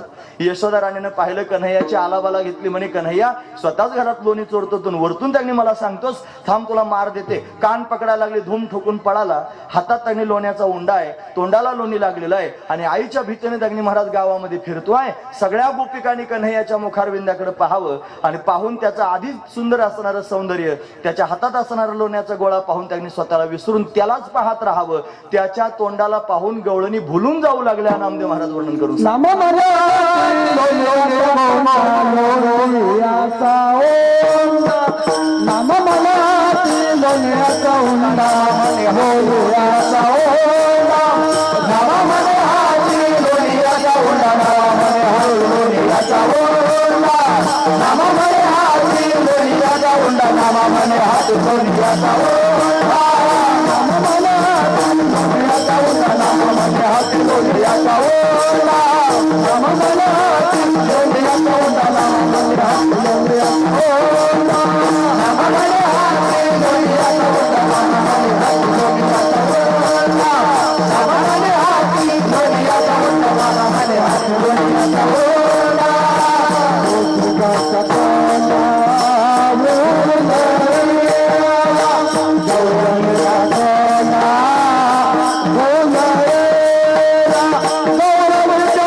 हाती लोण्याचा उंडा. नामदेव महाराजांनी जणू काय त्याला पाहिलंच प्रत्यक्ष. ते म्हणजे हातात लोण्याचा उंडा म्हणजे लोण्याचा गोळा हातात घेऊन सगळ्या गावात फिरत होता आणि त्याचं ते पळणं पाहून सगळ्या गोपिकांनी पाहिले, याला लोणी खायला आवडतं, याची आई याला मारते म्हणून सगळ्या गावात फिरतो. त्याचं सौंदर्य पाहून गोपिकांनी विभोर होऊन जावं आणि स्वतःची हातातली सगळी कामं टाकून त्यांनी त्याला पाहत राहावं. त्याच्या तोंडाला पाहून स्वतःला विसरून जावं. अरे हे गवळणी त्या तोंडा बोलली, गवळणी त्याच्या तोंडाला पाहून बोलून गेल्या. गवळणीनं वाटावं की हा घरात लोणी चोरून खातो. यशोदा राणी किती भाग्यवान आहे, तिच्या हातचं लोणी हा खातो. जर हा आपल्या घरी लोणी खाण्याकरिता आला तर किती चांगलं होईल. नाही, गोपिकांच्या मनातला भाव आहे. देवाला पाहिलं, त्याचं सौंदर्य पाहून विभोर झाल्या त्या महाराज. एवढा सुंदर आहे साधू संत त्याचं वर्णन करून सांगतात. हे राजस सुकुमार मदनाचा पुतळा, राजस सुकुमार मदनाचा पुतळा, रवी शशिकळा लोपलिया, रवी शशिकळा लोपलिया, कस्तुरी मळवट चंदनाची ओटे कस्तुरी मळवट चंदनाची ओटे. फार सुंदर असणारा हा कन्हैया. गोपिकांनी पाहावा हा त्यांनी सावळा सुकुमार आहे. देवडा चरण गोपिकांच्या समोर त्यानं उभं राहावं. त्याचे चरण कर्दळीच्या गाभ्यासारखे कोमल आहेत. त्याच्या पायाची नख स्फटिकासारखे दैदिप्यमान आहेत. त्यानं पिवळा पितांबर धारण केलेला आहे. त्याच्या कमरेला शेला बांधलेला आहे. त्याची कंबर सिंहासारखी लवचिक आहे. त्याचं उदर त्रिवलीनं युक्त आहे. ज्याची नाभी अतिशय सखोल आहे. ज्याचं वक्षस्थल विस्तीर्ण आहे. ज्याचा कंठ शंखासारखा सुंदर आहे. ज्याची हनवटी अतिशय मोहक आहे. ज्याचे कपोल म्हणजे गाल अतिशय दिव्य आहेत. ज्याची नासिका म्हणजे नाक सरळ आहे. ज्याच्या भुवया धनुष्याकृती आहेत. त्याचे डोळे कमला समान आनंददायक आहेत. त्याचं उंच असणारं कपाळ आहे. त्या कपाळावर आईनं मलयागिरी चंदन लावलेलं आहे. त्याच्यावर केशराची उटी दिलेली आहे. त्याच्या मस्तकावर सोनेरी रंगाचे कुरळे केस आहेत. त्यानं मोर मुकुट धारण केलेला आहे. त्याच्या कानामध्ये मकराकार कुंडले आहेत. त्याचे ओठ कुंदरू फुलासारखे लाल आहेत. ज्याचे दात रत्नांची उळी ठेवल्यासारखे सुंदर दिसत आहेत. त्यानं कमरेला त्यागनी महाराज मुरली खोवून ठेवलेली आहे. त्याच्या एका हातामध्ये लोण्याचा उंडा आहे. त्याच्या तोंडाला लोणी लागलेला आहे. आणि तो तिरक्या नजरेने त्यागनी महाराज गोपाळांकडे गोपिकांकडे पाहतोय. आणि पाहून त्यागनी गोपाळ गोपिका स्वतःला विसरून फक्त भगवंताच चिंतन करतायत. त्याचं चिंतन करता करता ते स्वतःला विसरून गेलेले आहेत. अशी दिव्य अवस्था सर्वांची त्यागनी गोकुळवासी लोकांची झाली. ती नामदेव महाराजांनी पाहिली आणि पाहून आपल्या सर्वांच्या समोर प्रत्यक्ष प्रगट करून सांगितली. महत्वाची गोष्ट आहे. असा कन्हैया डोळे भरून पाहत जावा महाराज. रोज खरा वारकरी तोच आहे जो देवाचं असं रोज ध्यान करतो. रोज त्याचं चिंतन करतो. वारकऱ्याने डोळे बंद केल्याबरोबर भगवंताचे चरण त्याला डोळ्यासमोर दिसावेत. वारकऱ्याने डोळे बंद केल्याबरोबर त्यांनी माऊलींची समाधी त्याच्या डोळ्यासमोर यावी. तोच खरा वारकरी आहे महाराज. नाहीतर ज्याला हे भगवंताचे चरण आठवता येत नसतील तो फक्त नावाचाच हरिभक्तीपरायण आहे. त्याची फक्त नावाचीच पदवी एवढं लक्षात ठेवायचं. महत्वाचा विचार. कन्हैयाला डोळे भरून पाहिलं. सर्वजण विभोर झाले. मनात भाव निर्माण झाले की कन्हैयानं आपल्या घरी यावं. आपल्या घरचं सुद्धा लोणी खावं. आणि असं म्हटलं की कन्हैयानं मनकवडेपणानं सगळ्यांचं मन जाणावं आणि जाणून सगळ्यांच्या घरात त्यांनी प्रवेश करायला सुरुवात करावी. निमित्त करून. कशाचं निमित्त केलं? गोपाळांचं निमित्त करून. त्यांनी बरोबर 12च्या दरम्यान कन्हैया आता गोपिकांच्या घरात घुसू लागला. सगळ्या गोपाळांना पाहिलं. उदबत्ती छाप. म्हणे सारे चांगल्या घरची पोरं दिसताना असे मरतुकडे कसे झाले? उदबत्ती छाप. म्हणे खायला भेटत नाही का घरी? म्हणे देवा सगळं डेअरीला जातं. आमच्या डेअरीला काही शिल्लक राहत नाही. मग काय करायचं? ग्रामसभा घेतली. सगळ्या गावातल्या लोकांना सांगितलं आपल्या लेकरा बाळाला आधी खाऊ घाला मग तिकडे नेऊन घाला म्हणे डेअरीला. गावात लोकांनी ऐकलं नाही. मग फक्त सदस्यांची मिटिंग घेतली गोपाळांची. मग गोपाळांना सांगितले पा घरचे लोक देत नाहीत ना खायला. आता आपण काय करू? एक मंडळ स्थापन करू. म्हणे कोणतं मंडळ? कन्हैयानं मंडळ स्थापन केलं. चौर्य विद्या प्रसारण मंडळ. म्हणे आता चोरून खायचं. एक जण उभा राहिला. मला देवा चोरी करणं काही चांगली गोष्ट आहे का? तुला काय करायचं? मला गपचिप राहा. दुसऱ्याच्या घरी नाही आपल्या आपल्याच घरी चोऱ्या करायची. म्हणे कसं काय करायचं? म्हणे आज याच्या घरी उद्या त्याच्या घरी. त्यानं घरी जायचं. दरवाजा उघडा ठेवायचा. आम्हाला घरात घ्यायचं. सगळे माठ दाखवायचे. माठ फोडायचे. आम्ही लोणी खायचं आणि हळूच आम्हाला काढून द्यायचं. अशा रोज चोऱ्या होऊ लागल्या. गवळणीनं त्यागनी महाराज चोऱ्यांची बातमी कळाली. पाहती गवळणी तवती पालत हे दुधानी म्हणती नंदाची अपोरे आजी चोरी केली खरे. गवळणीनं चोरी कळू लागली. गवळणीनं पाहायला मिळालं सगळं लोणी खाऊन घातलेलं आहे. माठ पालथे घातलेले आहेत. गवळणी त्यागनी कन्हैयाचं गारहाणं सांगण्याकरिता यशोदेच्या समोर येऊ लागल्या. हाका मारू लागले यशोदे बाहेर ये. सांग म्हणे तुझ्या कन्हैयानं सगळ्या गावाला त्रास दिला. सगळ्यांच्या चोऱ्या करतो. असं त्यांनी बोलायला सुरुवात केली. गावचा पाटील झाला म्हणून काय गावच बुडवावा? इथून सुरुवात केली. अरे का ना मनोरंजन मोहना असं काही बोलायला सुरुवात केली. आणि मग हे सगळं सांगितल्यावर यशोदा राणीला मोठं खजेल झालं की माझं लेकरू लोकांच्या घरी जाऊन चोऱ्या करतं. तिनं कन्हैयाचा कानच पकडला आणि सांगायला सुरुवात केली कृष्णा तुला मी ताकीद करीते रे घरी कुणाच्या जाऊ नको रे. कान्हा लोकांच्या घरी जाऊन चोऱ्या करू नकोस. रागीट तुझा पिता नंद मारता याचा खाऊ नको रे.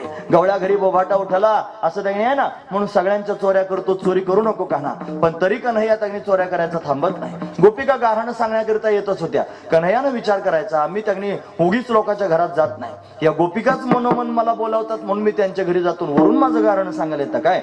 आता यांना काहीतरी आदल घडवली पाहिजे. आतापर्यंत फक्त चोऱ्याच करत होता. आता खोड्या करायला लागला महाराज. खोड्या करायला सुरुवात केली. काय खोड्या करतोय? गोपिकांनी विचार केला म्हणे सगळ्या गावात त्यांनी चोरीचा बोभाट आहे. आपण जरा जागसूद राहिलं पाहिजे. एका गोपीने त्यांनी घरासमोर म्हातारच झोपवलं राखण म्हणून. म्हातारं होतं घरातलं, राखण म्हणून झोपवलं.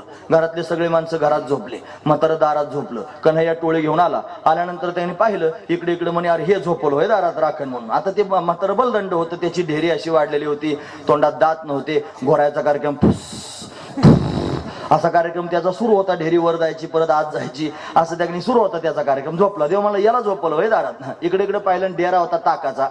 घेतला डेरा असाच म्हाताऱ्याच्या ढेरीवरच नेऊन पडला मला. म्हातारं करून त्यांनी जाग झालं. गोपाळ पळून गेले महाराज. असं रोज उठून एक काही ना काहीतरी गारण माझ्या मनाचं नाही बरं आहे. गवळण सांगा परवाला आमच्या घरा दारी निजला होता म्हातारा, आणून ताकाचा डेरा फोडीला सायरा त्यावरी. यशोदे सांग तुझ्या कन्हैयाला काय. तुम्ही ऐकतात ना, देव अशा लीला का करतो माहिती आहे तुम्हाला? त्याच्यात काही गुढ दडलेला आहे. कोण कोण झोपवलं होतं दारात? म्हातारा. घरातले माणसं कुठे होते? घरात. डेरा कशाचा होता? ताकाचा. आणून ताकाचा डेरा आणि फोडला सायरा त्यावरी. मला तुम्ही सांगा ताक कशातून तयार होतं रे पोरांनो? दुधातून. म्हणजे दुधाचं काय करावं लागतं? दही. आणि दह्याचं काय करावं लागतं? मंथन. म्हणजे दह्यातून दोन भाग निघतात, एक ताक निघतं आणि एक लोणी निघतं. मग लोणी काय असतं? सार भाग असतो.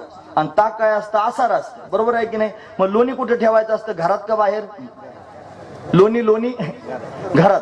आणि ताक कुठं ठेवायचं असतं? बाहेर. बरोबर आहे की नाही? मग ताक बाहेर होतं आणि लोणी घरात होतं. म्हणजे जो सार भाग असतो की नाही, सार, त्याला घरात ठेवतात. आणि जे आसार असतं ना त्याला बाहेर ठेवतात. म्हातारं कुठं झोपलं होतं? तुम्ही ऐकतात ना सर्वजण? म्हातारं बाहेर झोपलं होतं. म्हणजे नियम काय आहे? सार जो असतो भाग तो घरात ठेवायचा आणि आसार काय असतं ते बाहेर ठेवायचं. म्हणजे म्हातारं काय कुठं होतं? बाहेर होतं. म्हणजे झालं. आता त्यांनी उत्तर दिलं पोरांनी, मी कशाला म्हणू. महत्वाचं देवाला हे सांगायचंय म्हाताऱ्याला, येड्या तुला बाहेर झोपवलंय ज्यांच्याकरता तो जन्म घालवला ते घरात झोपले कुलप लावून, आणि तुला दारात झोपवलं येड्या राखण करण्याकरिता, म्हणून त्याच्या ढेरीवरच माठ देऊन फोडला आणि त्याला जाणीव करून दिली बघ हे असं आहे. असं याच्याकरिता लीला करतो महाराज. असं त्यांनी रोज होऊ लागलं. एक दिवशी गेला का नाही या सगळ्या गोपाळांना घेऊन. आता 12 वाजून गेले याची मला जाण, तुमच्यापेक्षा मला जास्त काय, मला आळंदीला जायचं घाई. म्हणून आता मी थांबणार आहे 2-5 मिनिटात, लक्षपूर्वक आहे का. म्हणून त्यांनी महाराज गेला गोपाळांना घेऊन. गोपिका त्यांनी हातात काठे घेऊन उभ्याच होत्या घराच्या बाहेर. अरे म्हणे गोपाळ म्हणले देवा आता कसं जायचं घरामध्ये? की नाही मला चिंता करू नका, सगळेजण डोळे बंद करून घ्या. डोळे बंद करा म्हणले की साऱ्यांनी डोळे बंद केले. डोळे बंद केल्यावर सगळे घरात नेले महाराज. सगळे जाऊन पोहोचले. सगळे डेरे बेरे पाहिले, सगळे खायला सुरुवात झाली. खुडबुड वाजलं. गोपिकांना कळालं चोर तर घरात आहेत. सगळ्या गोपिका घरात घुसल्या. आता सगळ्या गोपाळांना परत जाणीव झाली की गोपिका आल्या हातात काठे घेऊन, आता मार देतील. मग काय करायचं? कन्हैया काना म्हणला चिंता करू नका, डोळे बंद करा. गोपाळ म्हणले डोळे बंद केलं बरोबर, आत आणलं याने मगाशी. आता परत डोळे बंद करा म्हणतं म्हणजे बाहेर नेणार. नेमकं करतं काय पाहायला पाहिजे ना.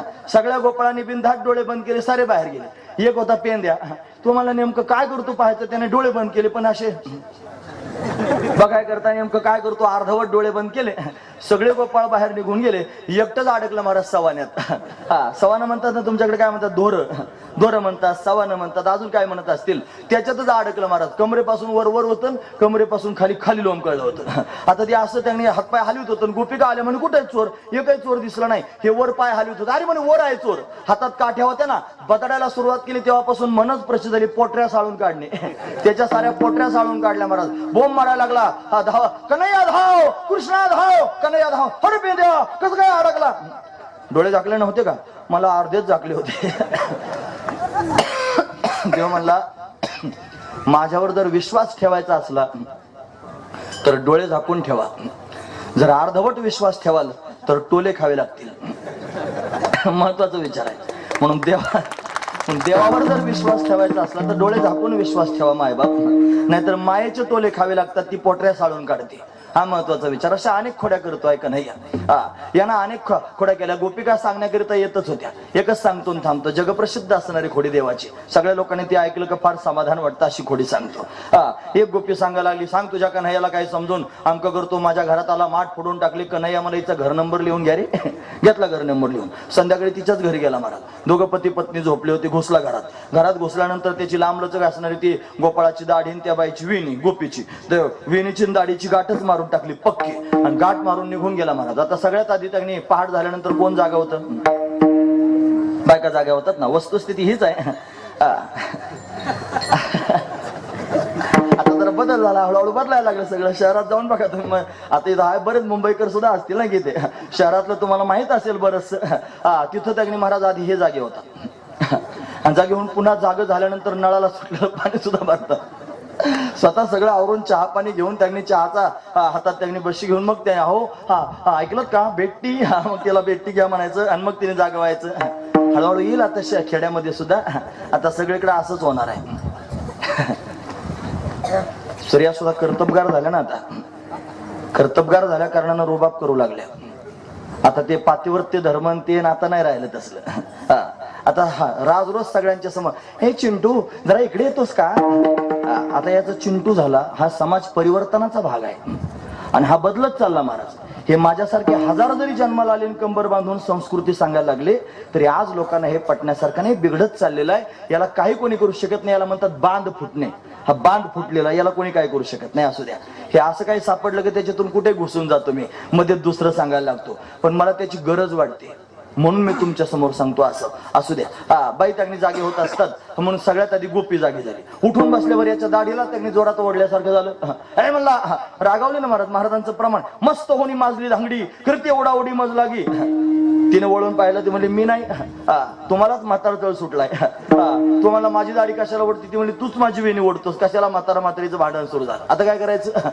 दारच उघडलं नाही महाराज. ते आता गाठण सोडायला सुरुवात केली. सुटेच ना काय केल्या. देवानं गाठण मारून दिली आणि सगळ्या गोपाळांना सांगितले, बघा उद्या सकाळी आपल्या गावात शेमग्याचं सोंग येणार आहे. सगळ्यांनी सोंग बघायला यायचं. चौकात चौकात थांबायचं सगळ्यांनी. सगळे पोरं दडी धरून बसले महाराज चौकात चौकात. गाठण सोडायचा प्रयत्न केला, सुटे ना. म्हणले मग असं करा, कापून टाका. कात्री आणली आणि सुटत नाही म्हणून कापायला सुरुवात केली. दाढी कोण आहे, मला हात लावायचा नाही, आपली मर्दाची दाढी आहे म्हणला. म्हणे मग वेणी कडून कापा. ती बाई वेणी कापू द्या. ती म्हणजे हात लावायचं नाही, माझी सवासणीची वेणी आहे. पूर्वीच्या काळात सवासणी वेणीला जपत होत्या महाराज. आता वेणी कापल्याशिवाय सवासीनच होता येत नाही. असं आहे म्हणून त्यांनी कापू दे ना. मग जाळायचा प्रयत्न केला, जळे ना. मग काय करायचं. मग त्यांनी दरवाजा उघडला, नाईलाज झाला. त्यांनी कन्हैयाच्या समोरच जाणं भाग पडलं. मग आता बाई त्यांनी आता वेणीची दाढीची गाठण मांडल्यानंतर कोणाला पुढे चाल, बाई पुढे चालल्या, हे मागून चालले. आता बाई थोड्या उंचच होत्या मुळातच, यांची उंची त्यांच्यापेक्षा कमी होती. बरं बाईनं जागेवरून 90चं स्पीड धरलं. लेफ्ट राईट लगेच सुरू झाला कार्यक्रम तिचा चालायचा. आता याला तिच्या मागं मागं आता प्रमाण आहे माझ्याकडं. गवळण गर गर गर गर गिरक्या मारी, गवळी वर वर वर वर दाढी धरी. अगं हळू चालना कशाची हळू चालते महाराज. तिनं पळायला सुरुवात केली. कन्हैयाच्या समोर गेले ना, हात लावल्याबरोबर गाठ सुटली. अशा अनेक लीला करतो हा कन्हैया, जो सर्वांना वेधून घेण्याकरिता करतो, सर्वांना भुलून टाकण्याकरिता करतो. हा त्यातला भाव आहे. मला फार लीला भगवंताच्या सांगता येतील. वेळेची मर्यादा पाहून त्यांनी बोललं पाहिजे. म्हणून अशा पद्धतीनं कन्हैयानं फार त्रास दिला. यशोधराने तो कळाला. आता यशोदा रागावली, म्हणली कन्हैया तू घरी राहण्याच्या योग्यतेचा राहिला नाहीस, मग काय कर. उद्या जाई वना सवे घेऊन गोधना, गोमातेला घेऊन रानात जा. असं सांगितल्यावर कन्हैया गोमातेला घेऊन रानात जाण्याकरिता निघाला. गायी गोपाळ सवंगडे वना, सर्वजण त्यांनी वनाला अशा पद्धतीने गेले. तिथं गेल्यानंतर त्यांनी महाराज कन्हैया गोपाळांबरोबर खेळू लागला. खेळून खेळून त्यांनी अनेक प्रकारचे खेळ खेळत होते. विटी दांडू चेंडू लगोरी नाना परी हमामा हुतुतू सुरकांड्या सुरपारंब्या रपाधपी लपाछपी हे सगळेचे सगळे खेळ आता हे फक्त कागदावरच राहतील मला असं वाटतं. नाही तर काल्याच्या कीर्तनात तरी ऐकायला मिळतील. आता कोण खेळायला लागलं महाराज. हुतुतू कुठं दिसतं का तुम्हाला हुतुतू खेळायला. आम्ही खेळायचो लहानपणी हुतुतू. विटी दांडू त्यांनी खेळ जायचं. आता फक्त चेंडू फळी खेळतात पोरं, नाही तर फुटबॉल खेळतात. याच्यापेक्षा वेगळे खेळ राहिलेच नाही. तर रपाधपीला असे रपकून काढायचे एकमेकाला धरून. पण ती रपाधपी राहिली नाही, लपाछपी राहिली नाही, काही राहिलं नाही. मैदानी खेळ आता कोणी खेळत नाही. आता खेळ खेळतात पोरं पण फक्त असे खेळतात. एवढेच खेळ चालू आहेत महाराज. घरोघर एवढेच खेळ आहेत. सगळे पोरं मोबाईल मध्ये डोकं घालणार फक्त एवढाच खेळ खेळतात. काय मिळत असेल ते खेळानं. आईबाप सावध नाहीत म्हणून घोटाळा आहे. आईबाप सावध नाही तर मग ते ममुली होतील ना, पाव खाऊन हात पाव असे कस तरीच. ते जर मैदानात खेळायला गेले तर दष्टपुष्ट होतील, नाही तर मोबाईल मध्ये जर डोकं घालून आले असेच राहतील ते. म्हणून जरा सावध झालं पाहिजे. असू द्या. भगवान खेळू लागला. अनेक प्रकारचे खेळ त्यांनी भगवान खेळला. खेळून खेळून सर्वजण दमले. आता त्यांनी 12 वाजून 10 मिनिटं होऊन गेले होते. पोटात भुकेचा डोम झाला होता. आणि मग त्यांनी गोपाळ म्हणले देवा आता खेळ मोडावा परता, खांदी भार पोटी भूक, काय खेळायचे सुख, काय खेळायचं सुख आहे. खेळ त्यांनी देवानं मोडला. खडकावर जाऊन कन्हैया उभा राहिला. सगळ्या गोपाळांना एकत्र केलं, पानांचं द्रोण तयार केलं. ते द्रोण तयार करून त्याने महाराज त्याच्या सर्वांचे शुदर एकत्र करून त्याचा काला केला. तो काला करून भगवान गोपाळांना खाऊ घालतोय. भागवतकार त्याचं वर्णन करून सांगतात. हरी विभ्रत वेणुम जठर पटयो शृंग वेत्रेच गक्षे वामे पानो मश्रुन कवलम तत्फलान्यंगुलेषु तिष्ठन् मध्ये स्वपरि स्वरधो हासे नर्मभिस्वै स्वर्गे लोके मिश्री भुजे यज्ञ भुग बाल केली. गोपाल कृष्ण भगवान की जय. कन्हैयानं काला केला, गोपाळांनी काला खाल्ला. सर्वांना आनंद झाला. निळोबराय म्हणतात, निळा म्हणे अक्षराचा बुंद लागता पावे ब्रह्मानंद.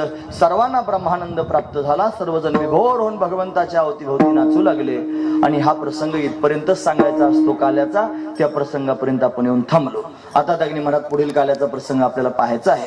भगवान लीला करतो, भगवान खेळतो, सर्वांना आनंद देण्याकरिताच येतो. आपल्या जीवनामध्ये सुद्धा भगवंताचं दर्शन होऊ शकतं. भगवंताच्या हातचा काला आपल्या सर्वांना प्राप्त होऊ शकतो. फक्त आपण भगवंताच्या विश्वात पदार्पण केलं पाहिजे. त्याच्या भक्तीत पदार्पण करून त्याचं ध्यान केलं पाहिजे, त्याचं चिंतन केलं पाहिजे, त्याच्याबरोबर बोललं पाहिजे. त्याच्याकडून अपेक्षा केली पाहिजे की देवा तू मला सुद्धा दर्शन दे, माझ्या जीवनामध्ये तुझी संगती घडावी असं म्हणत राहावं. परमात्मा कृपा करील आणि आपल्या भगवंताची संगती प्राप्त होईल, जी गोपाळांना प्राप्त झाली. काला दोघांमध्ये होत असतो, देव आणि भक्तांमध्ये. कीर्तनात देव उभाच असतो. भक्तांची गरज आहे. मोठ्या प्रेमानं भक्तांना बोलूया आणि मग पुढील प्रसंग पाहूया. हे ज्ञानेश्वर